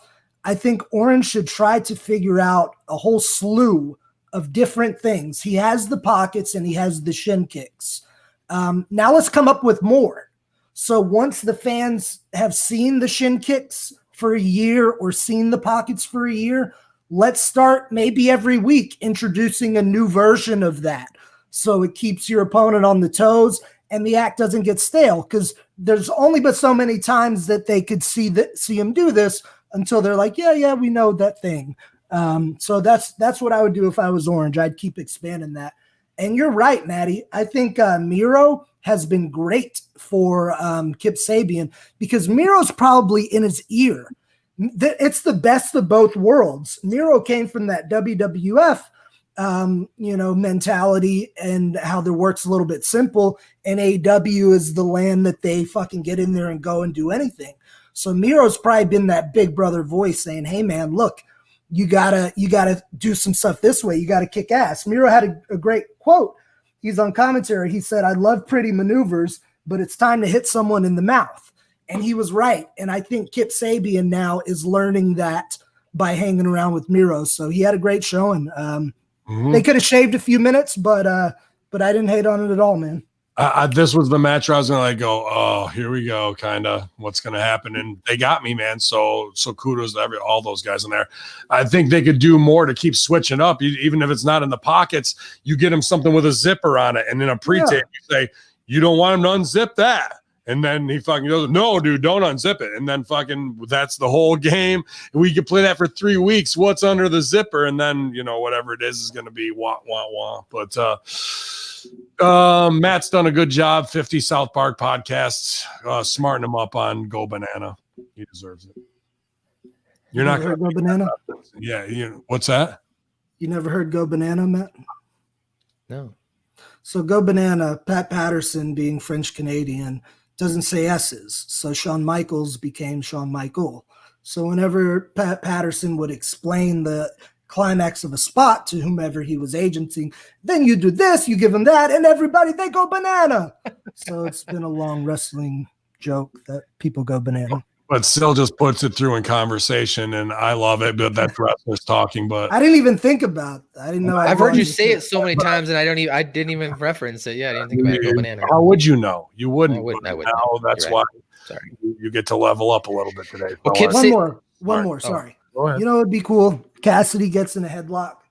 He finds a slick way to do this, but he finds a slick way to just push himself out of the headlock and then kind of just like lazily moonwalk kind of thing. Steps around, That was good. That was a good reenactment too of it. Yeah, right? Spot on.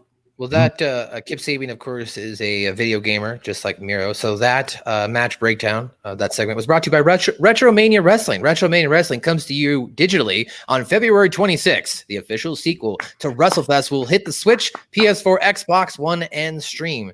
And Limited Run Games is also making physical version, our own BWO Stevie, and they might find some other Conspiracy Horseman surprises in the game, pal.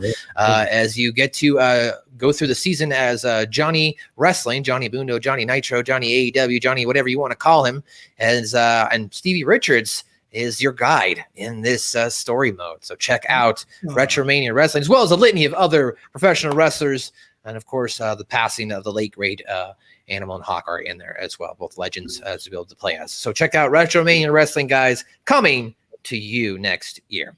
All right, well, let's move on to the next segment here, guys. After that Orange Cassidy Kip Sabian, we had Johnny Moxley and Kenny Omega, the contract signing. But before we got that, I also don't want to fly over the fact, as soon as the match ended, though, Miro jumped, threw his headset off, and you could see him in the background, jumps off the announce table, sprints down to the arena, flies over the ropes like a stallion, and then just knocks out Orange Cassidy. It was great. I fucking love this guy, dude. Yeah. I love Miro in AEW. So fucking good. It was great. He just kills people. It's great. It's perfect. It was a great spot. It was I'm sorry I ever allowed Hamin to shit on the whole wedding thing and the best man, and I listened to the devil on my shoulder, Hamin, telling me that this isn't going to be good and it's wrong. Yeah. Shame on me. It wasn't until this week I gave a fuck. Everything was rotten until this week, and he knows it too. So you say. No, he had a great match. He had a great match with Trent last week. We both agreed on that. Yeah. I mean, he also, I liked it. So good that I forgot about it already. I do like the fact that, as well as Miro also pointed out when he's on commentary, my young boy, that's my young boy Trent. So I like that they're continuing. He's funny too. I like dude. Trent's a star though too, man. It's only a matter of time before you kind of gotta see what's what there with Trent. There's a lot more money written on him than just the best friends thing. Mm-hmm. I can see him carrying that TNT title. I can see him elevated, and he's toeing the line. It's year one. There's plenty more meat on the bone with the best friends. We don't got to split that off yet, but it's apparent to, I think, everyone that guy is fucking capable of a lot more. Mm-hmm. I agree. Sorry, I just got distracted because there was a really good picture in the brand fan group. If you guys want to see it, it's a pretty good picture. Who is that? Did I get that up closer? Is that Madison? I have no idea, but it was in the brand fan group, and it looks amazing. Gross, Matt. That's Sorry. what Rick was talking about earlier. If Jenna is listening to this right now, I just think that's so gross. It's stupid. Especially from a guy like Matt who is all about, quality and whatnot to objectify a woman like that who's There's her face. Look, I'm not showing her butt now. It's her face. If you can't respect a woman in assless chaps playing Miss Pac-Man, I don't know what to say to you. I think it's Brooke, maybe. I don't know. That's Tony Storm. Oh, is it? I don't know. I don't watch WWE. Moving on. That's your guys' job. You guys watch WWE. Well, John Moxley and Kenny Omega contract signing next. So we come back from break. Kenny Omega comes out with his, with the cleaner gimmick, and you got the girls dancing. Speaking of girls, I'm gonna tell you something here. The blonde, she was working that broom this dance. The other girl was really mailing it in, but the blonde dancer, she was, she had the curve. She was sticking out the hips. She was working to get a job. So good for that girl. She was trying to get a job there, trying to stand out. And she stood out to me. So you did a good job there, lady who had blonde hair. So yes, we're told that we return from break. Kenny Omega's in the ring. He's ready to sign this contract. However, before we can do so, we go backstage as Mox music hits and he doesn't come out. And it's been shown that Mox has been laid out. So he's just laid out there, just like the previous time that Mox and Kenny Omega were supposed to battle. Unfortunately, it looks like here they're setting this up again as heavyweight champion John Moxley was laid out. Now, Kenny Omega, this pisses him off and says that last time Mox got out of their match because of he had that elbow thing or whatever it was. I don't know, the bacterial infection or something. Right. So they're nowhere to be found. So Kenny Omega says that you're not going to get out of this time, and makes it clear that we're having this match. And then he signs the contract. Even tells Tony Schiavone, you're, pay attention, watch this. You're my witness.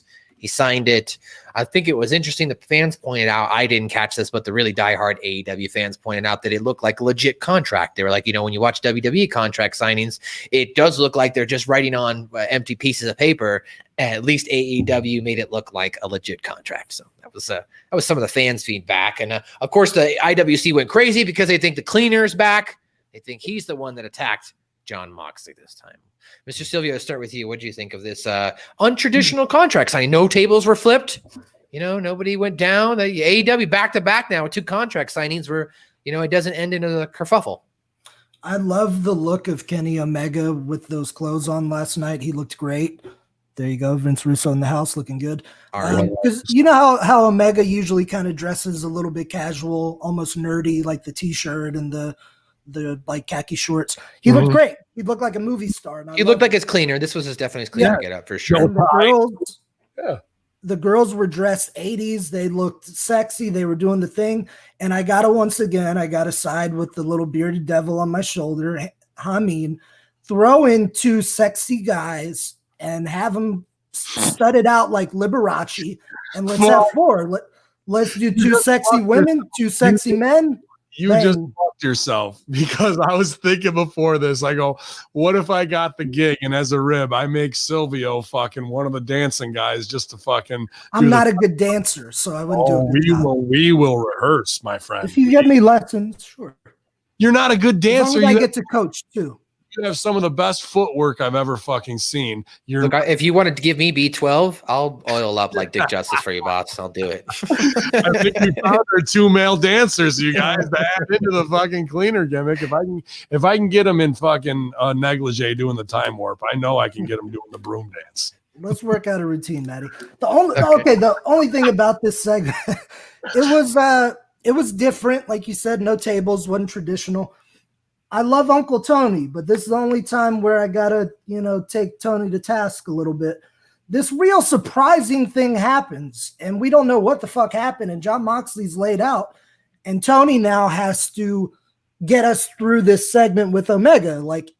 I think Tony should have made it a lot more awkward. Like, Tony just kind of reacted like it was an everyday occurrence that Moxley gets beat up backstage and can't sign a contract. He's like, oh, well, yeah, John looks to be hurt. Ready to sign this? I think Uncle Tony could have done a little bit more to make it seem tense and uncomfortable, and then Omega did his thing. That's my only critique on it. But I love you, Tony Schiavone. You're an uncle to me, practically. Yeah, I like Schiavone in this too, but I hate contract signings. They're the stupidest thing in wrestling. Let's fucking get rid of them. I'm going to stooge it. Everyone can sue me. Never signed a contract in my life for a match. Never. I've been booked places. I've been signed contracts to work exclusively. Never have I said, you're having a match with this person, please sign the contract. Everybody knows it's phony. It's fucking stupid. And we need to stop doing it forever. It's the dumbest thing in wrestling. Can I make or can I ask a question? Could you do it a couple different ways? Could you parody the UFC style and do the weigh-in instead of the contract? That's how I would do it. Yes. That's what you do. We can't fight until I sign my name on this paper because the corporation says they need it for legalese. Wow, what fucking stakes. The stupidest fucking thing we do is the contract signing. Let's end it forever. And then my second one, maybe this wouldn't work on AEW, but I think this might be funny on Impact. Rather than doing physical contract signings, maybe Scott D'Amore just pulls out the iPad. Everybody just does a little check mark. Okay, we're done. See you guys later. Like if that might be funny too, if it was just short and sweet or something like that too. Can you put your tap here and just sign later? Yeah. Okay. Like, why is it a big, they're here and they're going to sign, then what's going to happen? They're going to face up. No, do the UFC thing, do the fucking build up to the match pre-tapes. And if it goes down where you have your heat at that UFC press conference style, your scrum, that's what your scrum is for, not to get shit over of like, let me answer the marks and da-da-da. No, it's this post-match stuff where somebody says something salacious and the other guy goes, fuck you. No, fuck me, fuck you. And then they come together and then we need Nick Hausman and the rest of the fucking reporters to separate them. Like, that's what we're not using all of our tools for creativity to max capacity. New Japan does that really well. Absolutely. And that's a knockoff of, but good artists create, great artists steal and make it their own. We're not making it into anything elevated. It's just a press conference that's egregious. I mean, have you ever been a part of a wrestling contract signing? Have you ever been in a segment? One, and it sucked. Did you go through a table or flip the table? No. It was a run-in and fucking a bunch of bullshit. I got thrown over a table. I didn't want to break it, so I did like a bump off of it and took out like a podium or something. It's a good bump. Yeah. Actually, we didn't have a table. We had a podium too. And now that I think about it, it was a while ago. But yeah, it was stupid. It was stupid. It really didn't elevate anything. It was just like going through the wrestling of motion to put over the company as a company that needs contracts. Like, hey, terrorist, sign. Oh, why? Sure, I'll fucking sign this legal document. You know who love booking contract signings? A mutual friend of ours, Power. Oh, Power loves that shit, dude, too. That's his favorite, and whoever's going to be in the main event of the next show, making them tag together on TV leading up to the show. I think those are his favorite angles. Well, he thinks analytically. His mind works like a goddamn contract most of the time. So, yeah. K-Bob pointed out, if you got me some B12, I would only need 7 to 9 guys to take Shamrock. So there you go. There you go. Especially with that phony punch he threw at the end of the show. Well, after that, we then went back to more inner circle shenanigans. The inner circle, as you pointed out, the conclusion of the inner circle, if you will, the highlight video package showed the AEW guys faction hanging out, getting drunk. Black Friday sale graphic I made for my client. 40% off? Or 25% off your entire order. Excludes 200. Wow. Thank you. Did you? I actually have this. I think I have it saved in my phone. There's a graphic about pro wrestling tees. They're doing a sale. Oh yeah, whatever. Buy a shirt. Buy a shirt. ProWrestlingTees.com/Ben and superstar Chris Silvio, of course. But yes, we go back to the inner circle. I'm sorry, the conclusion of this. So they are, they're still drinking at this point. They were, the guys are all standing around sloppy drunk with the drinks, clothes messed up as they're babbling nonsense. They're on top of the roof. MJF gives like I love you guys. I didn't have my wolf pack, but I finally found my wolf pack. Then they all howl at the moon. We saw Elvis. He apparently showed up. He's partying with them. And then, as you mentioned, the next morning, they all woke up drunk. Jericho and Elvis wake up still in clothes, but they wake up next to each other. Oh, what's going on? Jericho then starts walking like the Hangover movie. They're parodying that scene, walking through the different suites. We find MJF, he's passed out. Then he gets up and he finds Sammy Guevara passed out in a pool. And he's like, you look like an idiot, sitting there in the pool. And then we pan to MJF's face and he's got it written all over. Sammy was here. You suck. blah, blah, blah. So he's written all over his face. That was a good reveal. Yep, I mean, all these things are just stolen from the Hangover, even the Howl at the Moon shit and all that kind of stuff, man. Just great fucking thievery. I was waiting for him to come in the room and there'd be a tiger there. Right. You're the tiger bit, you know what I mean?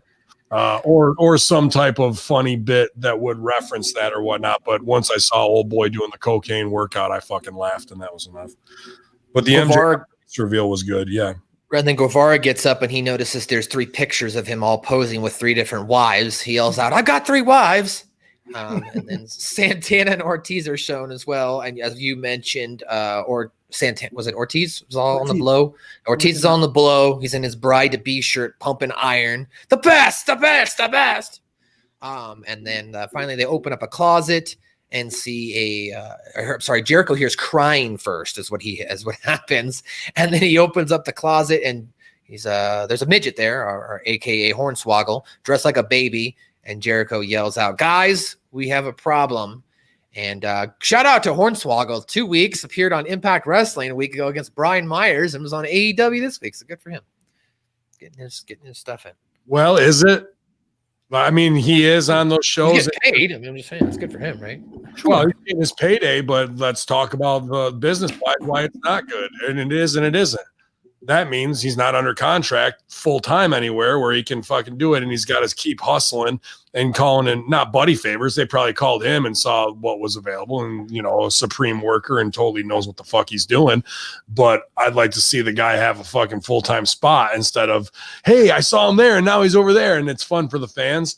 As a worker, that means he's not signed anywhere and he's looking for fucking gigs, and I want him to have security. You know what I mean? So there's good and bad in it. There's good and bad. That's good. That's a good point.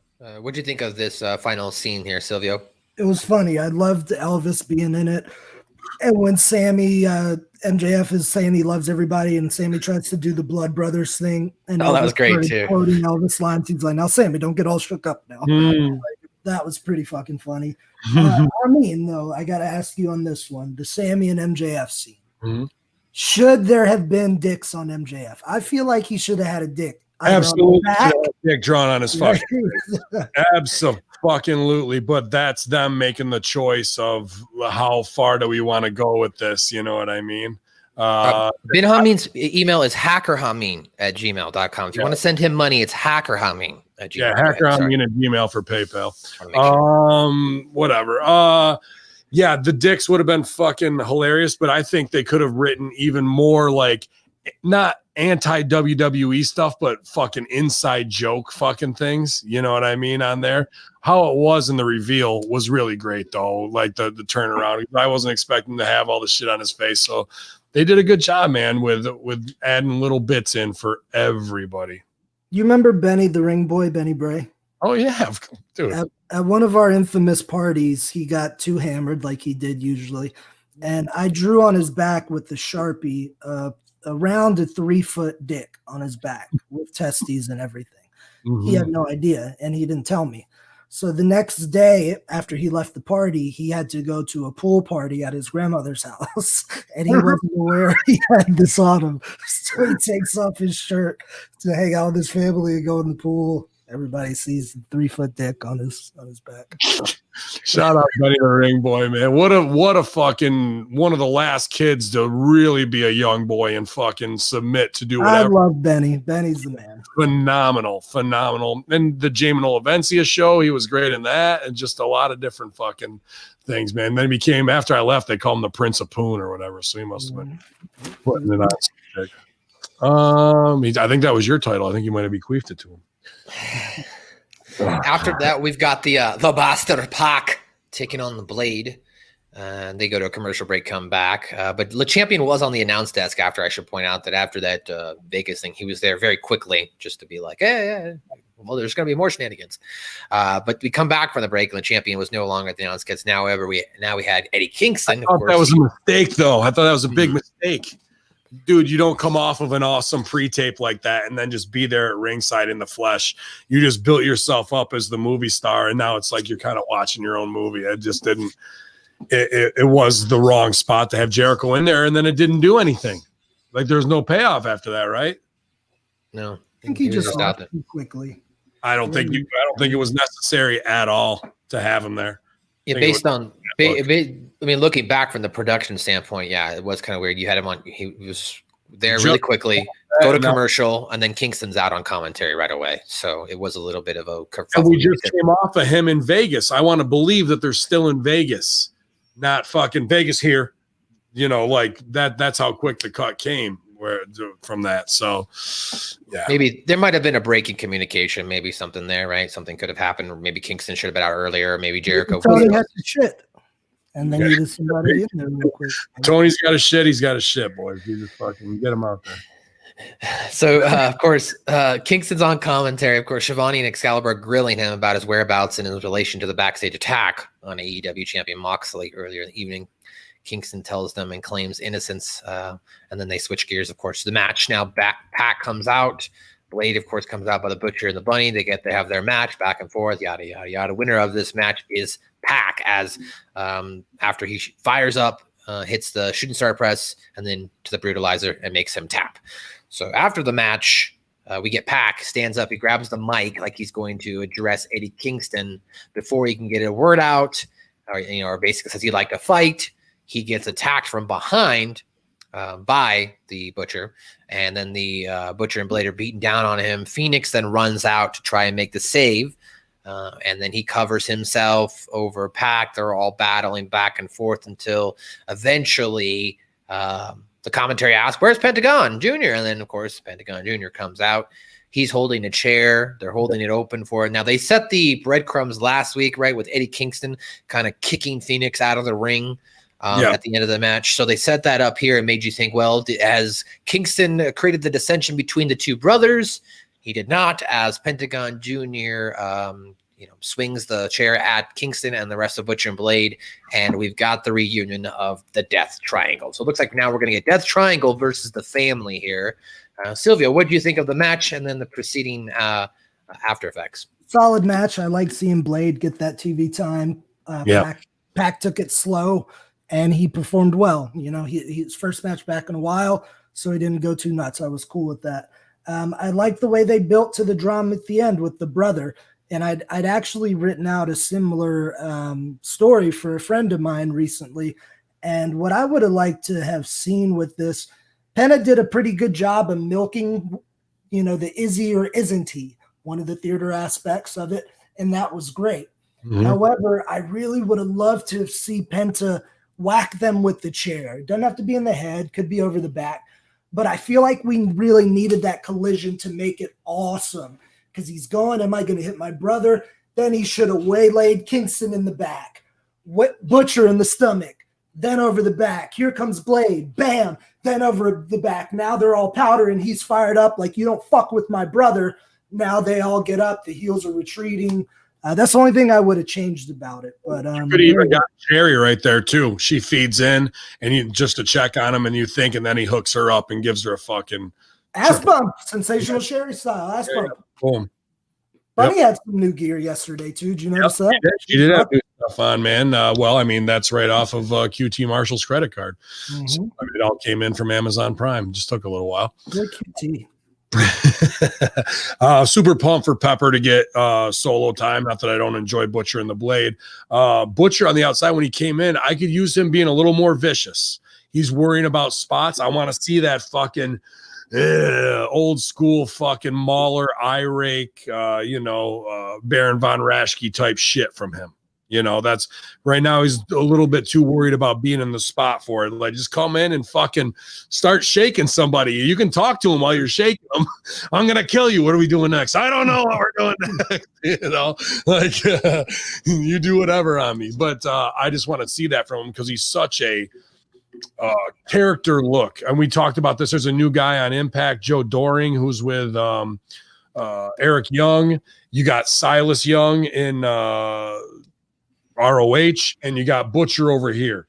To me, they're all from this Magnum TA type cut cloth. You know what I mean? Real men, 1985, who are working on their fucking Trans Am in the front lawn, and they will whip your ass if you say the wrong thing to them. I like that man's man look, and they're all kind of cut from that.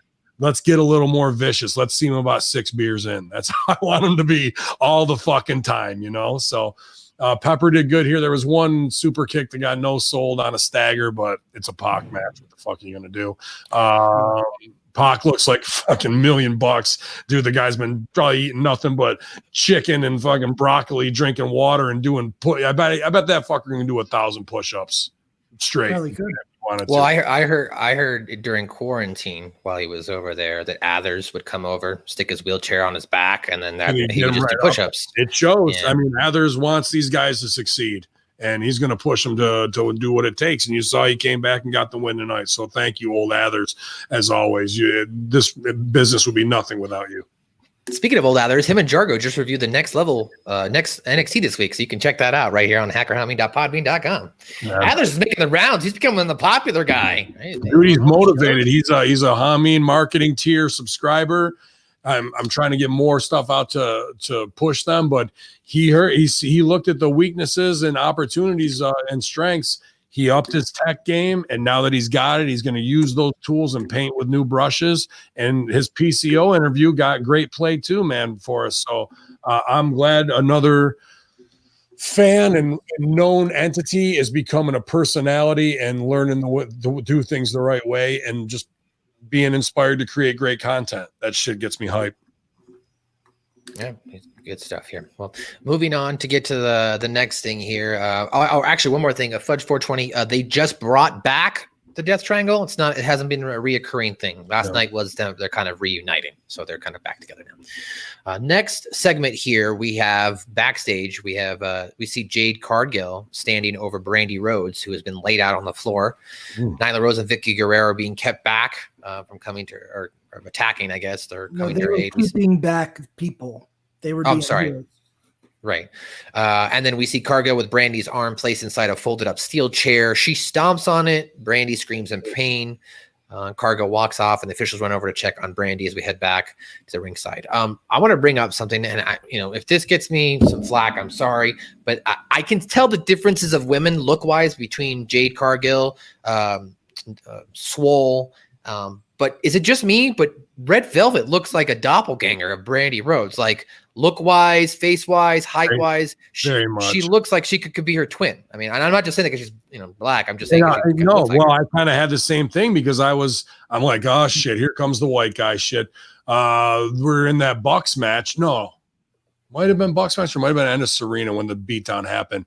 But I look in the crowd and I thought I saw Wentz from the Rascals in there, but it was so fast that I wasn't sure if it was him or not. And I go, fuck, am I a huge racist now that I can't fucking pick the light-skinned guy with the short afro out because he doesn't have his shirt off to show the tattoos that I can fucking clarify? It was that fast because I thought they were going to NXT. I go, holy fuck, they might be going to AEW. So kind of the same thing, but here's the improv side of that. And not in an improv scene, we can't look the same, you know what I mean, unless we're truly identical twins playing it. But it's always better to have two people on the same side of the fence than it is to try and have them opposite each other. So if she looks like her, you play right into it and you start the game. Somebody's looking for Brandy and they're always looking for Brandy, and then they think they found her, turn and spin her around, and it's always that girl. You know what I mean? And then Brandy starts using her as a stand-in for things that Brandy doesn't want to do, and fucking people don't know it. Play into that Jimmy and Jay Uso shit, the Viano shit, and what can we do in a fun way, maybe with the Dark Order, with some other stuff, on being the elite, that becomes a running gag. I think there's a lot of opportunity for good stuff right there. Get on the same side of the fence. Don't fight it. Play into it. I just like Swole running out there and getting right. in her face and calling her Big Bird. How about if Cody comes up and grabs her ass? They got and she turns around. What the fuck? And he thought it was his wife. Even he gets it fucked up. And then his wife comes in and fucking lays heat on him. He's like, what the fuck? She should start whooping him mom style, like in the back. There's opportunity for great stuff there if you play the game out and you condition your audience to it. Matt, that's a good pick. After I've seen Jade Cargill now twice in a week, or twice back-to-back weeks, I'm reminded of the Futurama episode where the guys die death by shmoo shmoo. I'm ready to die death by shmoo shmoo. That's right. That girl is a blue chip human being, man. Holy cow. Wow. Then we get the best wrestling match of last night. Phenomenal. Thunder Rosa versus Serena Deeb. I can't do it justice as far as going over your guys' friend and confidant and professional wrestler, trainer, friend. But I do want to point something out. Good on good on Joe, as soon as you said it, right in the Twitter feed, it was right there. Mhm. Nice. The spear. Oh, I popped for it. I didn't. I just want to point out before you guys get going. That's your original OVW finish is the spear. Mhm. Oh, come on, catch. Hopefully we don't get hit with a copyright for this. Block. I just want to point out that Jim Ross did his research here, ladies and gentlemen, because Jim Ross pointed out the fact that Serena Deeb is Arabic, which means she's one of the many wives. So good on Jim Ross. He did. He's like, she's half Arabic, half Irish. So he put that over, and I was like, insurgency, y'all, good job. And that's when I found out and put her in the insurgency. To be more specific, she's Palestinian. All right, so let me take the play-by-play on this one. You can rest on this one. So we start with a great tie-up, even better than the first one they did, because they milked it, they kept it longer. It looked like a real struggle. One of the best ways you could start a pro wrestling match is a great tie-up, and those two ladies did one. From there, we were treated to several minutes of aggressive mat wrestling, in and out of headlock takeovers, in and out of submission attempts. At one point, we saw a really cool submission attempt where they were doing the fish out of water spot where somebody gets someone in a sunset flip position. The other person rolls to counter. They go around with that. And Serena ends up in this almost like a seated octopus kind of submission that looked nasty. Then we had some good bumps, like Hamin just showed the clip. They work their way to the floor. Serena does a 6 spear, her old finish in OVW, onto the apron. Rosa took a hell of a bump. We had Rebel and Reba come out to do the distraction. Serena didn't see it happening. Then we see Serena powerbomb Rosa for the 2 count. She can't believe she won. They did some really cool back and forth shit. Serena kept teasing that move where she puts their head like a pile driver and hooks their arms behind their back. And I've been wondering since I saw her, what is this move? And I remember yesterday saying, Serena's going to have to do this move. And finally, she does it for the finish. So that appears to be her strong finish as opposed to the submission. So superb match. I would put that in the top 3 of women's matches this year. And the other contenders were cage matches. The other 2 contenders were Mercedes Martinez versus Rhea Ripley cage match on NXT TV. That was fucking dope. And the other contender outside of that, I may get some grumbles from Hamin, but I don't give a shit, was Sasha and Bailey Hell in the Cell. So Serena and Rosa did this without a cage, without a Hell in the Cell, with no gimmicks, no props other than Reba. So well done. Great, but easily best match of the night and fucking awesome. Well done, ladies. Ben, before you jump in, I want to set you up here. So the conclusion of this match, I think, is what's might be a point of a topic here for Ben Hamin, and I know maybe some of the listeners and viewers. Toward the end of the match, we had a interference from Britt Baker, or Rebel provided the distraction first, and then Britt Baker attacked Thunder Rosa. Mm-hmm. Following that attack, the match didn't conclude and ended up going for another 4 to 5 minutes. So my question to you, and I sent you this message, it wouldn't have made more sense to have at least ended the match after the interference, or that set up the schmoz finish for Serena to win immediately after, versus continuing the match and not making that interference have any effect on the overall match itself. 100%, Matt. 100% on with that. If we're doing business, let's do it in the finish and get it all over and make that mean something as we further the story, because we've got all the wrestling we need up front.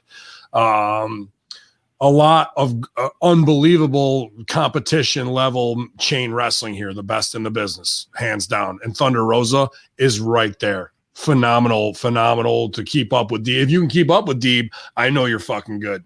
If Deeb's covering you, she's fucking good and you're competent. You know what I mean, to be in there with her. But Rosa can go. So I'm not trying to short sell her anyway. But the booking of the booking of this, in my opinion, is incorrect at the end to get over the business, because I think, or what I thought was going to happen, was that Serena and Britt Baker are going to cross paths, right?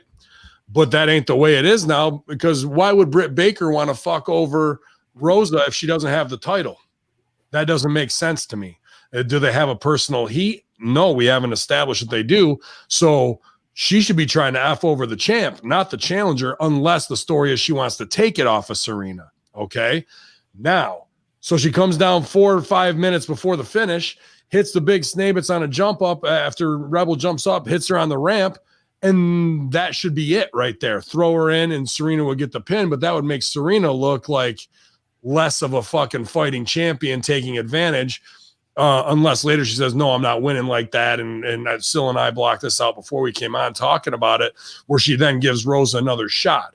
However, that doesn't really play into the storyline, because if that would have happened and Deeb won right there, we could have gone that way. Rosa fires back up and we wrestle for 4 or 5 more minutes, back and forth, a lot of false finishes, slips, and then Deeb hits her with the fucking clean boom, which is a knockout finish. Okay, Deeb leaves, champ up, fine. Then Britt Baker's in the crowd and Thunder Rosa sees her and goes to kick the shit out of her right there. That has to happen next week. You just got knocked out. You getting up and going to fight this other heel shows that wrestling is phony, and that knockout finish doesn't really mean shit. And also, fighting 4 or 5 minutes past when the heel spot happens that should lead into the finish, which is the business, buries the heel spot, and it doesn't give Thunder Rosa like a fighting, she's so strong.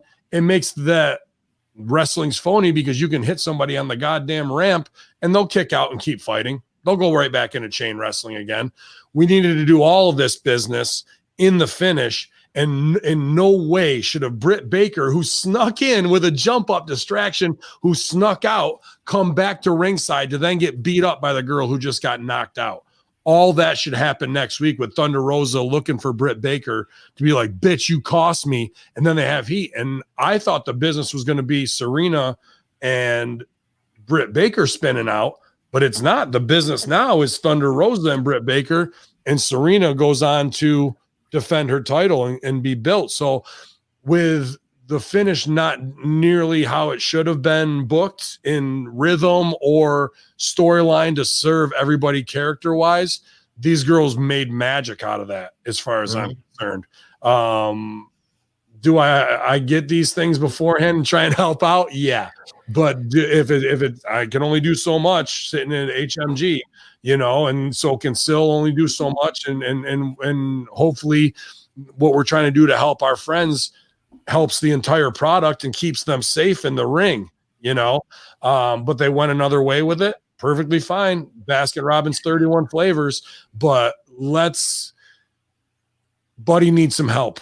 He needs a big brother when it comes to booking finishes and getting the biz over. And I don't need to name the names of all the legends who are there.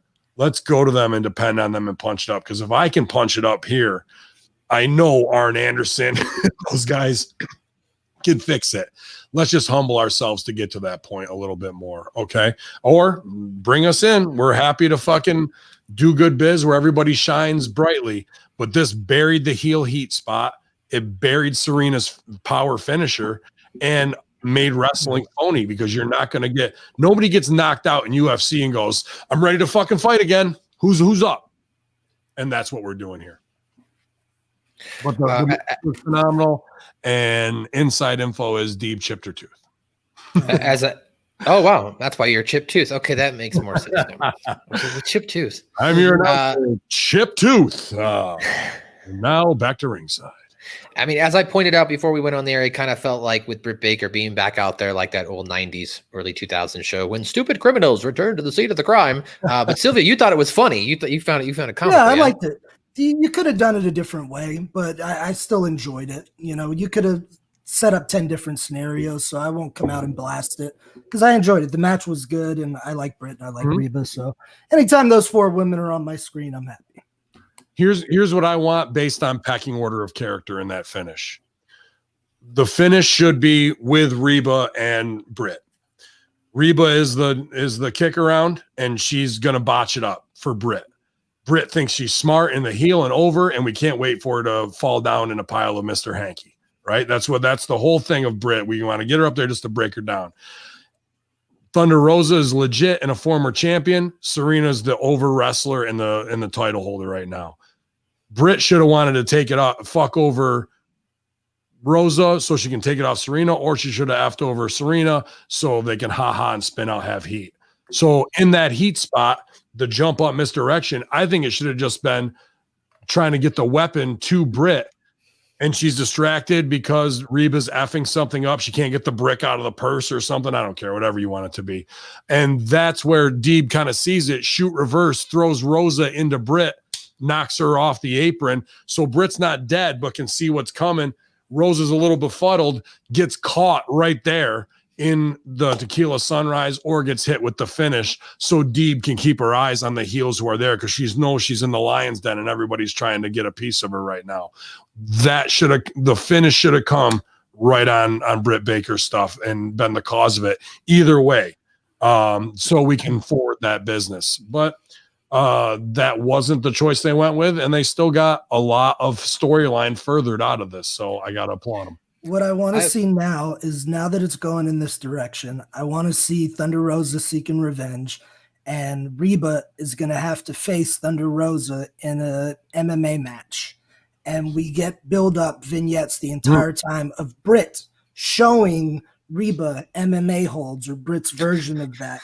Just like when Austin was wrestling McMahon for the first time and the Stooges are showing Vince all these hooks. Yep. Let it fucking be laid on the show. Maybe even let that shit main event.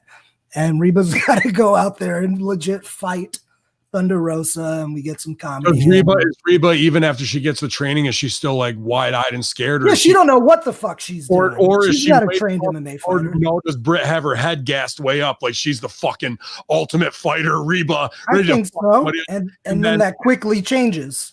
I don't know. I would like to see. I could see the switch in there, 2 of them, but I'd like to see her keep that like I'm fucking the UFC women's champ, and she gets beat in 30 seconds and like her arm gets taken. You know what I mean?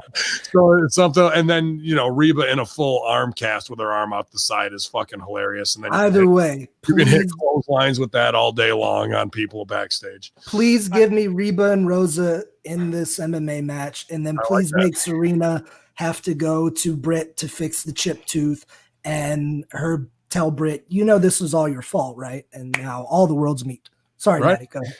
No, I have one more follow-up question on the match, or I may not so much on the match. This is just on the title, the concept of it. So I'm watching it last night, and and this could be the fact, of course, I work with you guys, I work with other professional wrestlers, people in the industry. So my mind is a little bit more than just that Mark mindset. But to me now, it feels out of place to continue to have NWA championship matches on AEW, because I know the title switch is not going to happen here, right? You had Thunder Rosa beat Deeb on AEW, and then Deeb went over and beat her on NWA. And then you have the championship match again on AEW, and I'm going into the concept, well, I know that the championship match is not going to happen. The switch isn't going to happen here. It's going to happen on NWA if it's going to happen, right? Or I'm not looking into it too much. On pay-per-view, but I wouldn't switch it. Like, fuck the switch and forget about dropping the title. The business should be then, you're right on it. It's an NWA title. So Deeb should have another get-over match in NWA, another one in fucking AEW, one more in NWA that builds back to the pay-per-view. As they build Serena as the credible champion, they also need to be building Shida as the credible champion. So the Britt Baker Rosa business is a sub storyline now, which I thought they were going Britt and Serena.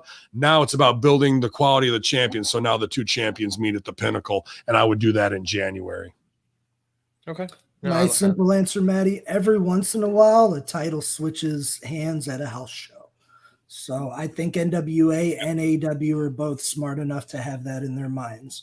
We may not see it, but I certainly would not be surprised to see a title change on an AEW program. To me, it's about building to Becky 2 belts. And who is that? Serena 2 belts or Sheeta 2 belts? And who's got the bigger audience, AEW or NWA? So them doing their title change on their show ain't necessarily a bad thing. Not a bad thing. One of our correspondents, one more thing, Rad Rock Gaming points out that Sheeta actually looks more like the secondary champion right now in AEW compared to Serena Deeb. So hopefully they'll put hopefully that'll lead to a big climactic battle between for this main event we got coming up. Really? I know, right? This is a great match. We just can talk about Deeb all day. So yeah, as you mentioned, winner of the match, still champion Serena Deeb. We then got an announcement here quickly from that she's being dubbed the Queen Slayer, Anna Jay and John and number 4 Silver. We are told that based on the Queen Slayer's record on Dark, I guess she's won the last 5 matches. She's now the number 1 contender for the AEW Women's Championship, where she's one of the top 5. So in 2 weeks, she will take on Hikaru Shida. Or I guess, I'm sorry, next week, she's going to take on Hikaru Shida. So there you go. Then the announcers ran down the lineup. Then we got to the main event. Ricky Starks, Brian Cage versus Cody and Darby Allin. I liked this match, and I liked the after effects. I was shocked that Will Hobbs actually did come out and turn heel. So Brian Cage and Ricky Starks get the victory here after we see the Machine hit the Darby Allin with the avalanche Jill claw off the top rope. And then once the match was over, Brian Cage is posing with the title. Taz joins him in the ring. Stark decides hasn't had enough, lays out some more punishment on Darby Allin. Cage and Taz go over to join him. They include Cody in the post-match beatdown. Will Hobbs then does come out. And as he comes out, they all get out of the ring first. Hobbs picks up the FTW championship, lays it down on the mat in front of himself, taunting Team Taz. And then outside the ring, we see Cody recovering behind Hobbs. And out of nowhere, Hobbs turns and blasts the American Nightmare with a cheap shot, begins beating down Cody. And then Team Chad joins them in the ring. They all yell at Cody some more about the FTW championship. So it looks like we're leading to Cody versus Brian Cage for the FTW title here. But what did you think of this? I will start with you, Mr. Silvio. Good match. They had a really good waterfall or shotgun finish sequence where somebody comes in, you hit them with the big move, next guy feeds in, hits that person with the big move, so on and so forth. Then that culminated with this crazy spot where Brian Cage power bombs Darby, picks him up to go for another one, and Darby lands behind him in a code red. It was a fucking thing of beauty. Amazing. That drill claw off the top looks sick. So they had some cool moves in between the story. If you note too, Darby got the hot tag. So Cody was really putting Darby over in this. The Hobbs thing, I got mad as fuck when he came out because I go, again, we got Hobbs with the chair. Because if you notice on TV for many, many weeks, all he's done is run out with the chair at the end of a segment, not doing anything. So I'm like, why are we doing this again? And then we saw the turn. So now I get it. Now it makes sense. That's why I always say, let's see where they go before I get in and get too crazy about something. Let's see where they go. And in this case, it worked. They turned Hobbs heel. So we'll see where he goes from here. But good job. Good match. Yeah, I like Team Taz with these big hosses on there, man. The FTW stuff.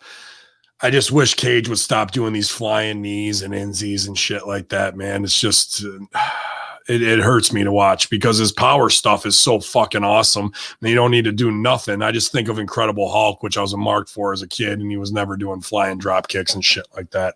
So I wish this guy would just play his part a little bit more and leave that to the dudes and do things like he did last week, catching the motherfucker Seidel vertically and bonging him that way. And, you know, the drill claw off the top was insane. So we don't need all the other stuff. It's already been eaten up on the show. And then the Hobbs finish was good. That's what I've been wanting from WWE for the last 3 years. And AEW got it right this week there. That was good. And it's good for that Hobbs kid who's kind of still an unknown. You see him and you're like, God damn. And, you know, this was actual emotion heat tied to him aside from just being a physical freak show specimen that gets your eyebrows raised here. We actually have some emotion tied to it. And I liked it. I liked it a lot as a way to finish the show. Yep. Very good. I think Cage needs to do, and somebody mentioned this last night in the chat while we were watching late night. I don't know. The drill claw is what it is, but he needs to be doing T-bone Tazplex. He needs to be going suplex crazy because he's got Taz on his squad. Why wouldn't Taz teach him all the secrets that he held the FTW title with? And now when Brian Cage is hitting it, it's going to be even more impressive. Those trap single legs on the shoulder gimmick, all that shit, right? Even the Taz mission. I would give that to. I should give each one of them T-bone Tazplex. The exploder one stocks. Yeah, and then fucking the other dude does the Taz mission. They all three could take Taz's shit and get it over. Yeah. Well, guys, another edition of AEW Dynamite review is now complete. Light the fuse. The fuse is out. Your host on the scene where the air is clean, and I'm lighting up green. Your boy MSG. Couple things. It is totally awesome. A couple things I want to put over before I end my time here for this week on Hamin Media, hackerhamin.podbean.com. First of all, coming up this Sunday on the RTW Rewind, we've got a different kind of unique show with Rob. Rob sat down apparently with the son of one of the greatest pro bowlers of all time, Johnny Petrogalia. I don't know who that is, but apparently this guy's a big time bowling. He's a big time bowler and he's a huge wrestling fan. So Rob said that it's they talked bowling and wrestling, and it's a unique interview that he thinks people are going to dig. And of course, they plug the crap out of Hamin Media all over, and he's hoping that it will get some crossover with some bowling fans. So check out RTW Rewind this weekend. As I mentioned, you can check out Suck My Balls episodes 49 and 50 are both up on HaminMediaGroup.podbean.com, or search Suck My Balls South Park Review, all outlets, subscribe, and become a subscriber to our stuff. Brand new episodes of the New Force Order podcast are up right now, both the interview and episode 87. If you're a Russo brand subscriber, though, you don't have to do anything because next week it's just going to be all combined into one. You're going to get a fat 3-hour conspiracy or a fat 3-hour NFO podcast on that feed. So check that out, guys. And of course, Zorda's Olive Oil and thebroster.com. So check that out. I don't think I have any. I'm trying to think. Do I have anything else? I don't think we plugged it plenty. We give them plenty of show, 2.5 hours. Still get them. If you need training and development, hit me up. I am still pretty much on social media hiatus. However, if you need to contact me about training, reach out to me on Facebook. Chris Silvio, hit me up on that messenger, not comments or notifications. Hit me up on Messenger, and I'll make sure you're one of the best of the best. And I'll be back here next week with my bros in the saddle. I can't wait, man. Every week you're looking more and more like the Silvio of old, getting younger and younger and more striated and sexy. But it's been a great Genocide too. Sorry, Hamin. Please follow Genocide on Twitter at Genocide000. Let's get those numbers up. She's number 3 of 15 on last week's edition of Dark. Watch her match. Watch it twice. Send it to your friend. Put the word out. Man. You may be seeing her a lot more on your screen. So let's put the signal out. I'll know that the good biz that you do on social media does make waves. It echoes back, and she's given plenty of our time and her loving man here to the Hamin Media Group. So that's the least we can do, you guys, to promote the people we care about the most. And that's all we're trying to do is see everybody shine as bright as possible, because rising tide raises all ships. We're all going to get over for it. Just don't act like you're over. It's Hamin Media Group, Patreon, you guys, the Rip Rogers FR podcast, giving you a free 25-minute shakedown. If you made it this far through this podcast, pat yourself on the back. You might just be over. But it's Hacker Hamin, it's El Silvio, it's MSG. The only place to be, hackerhamin.podbean.com for your AEW Dynamite Light the Fuse review, Explosion Hustler style. Y'all take your teeth out and suck.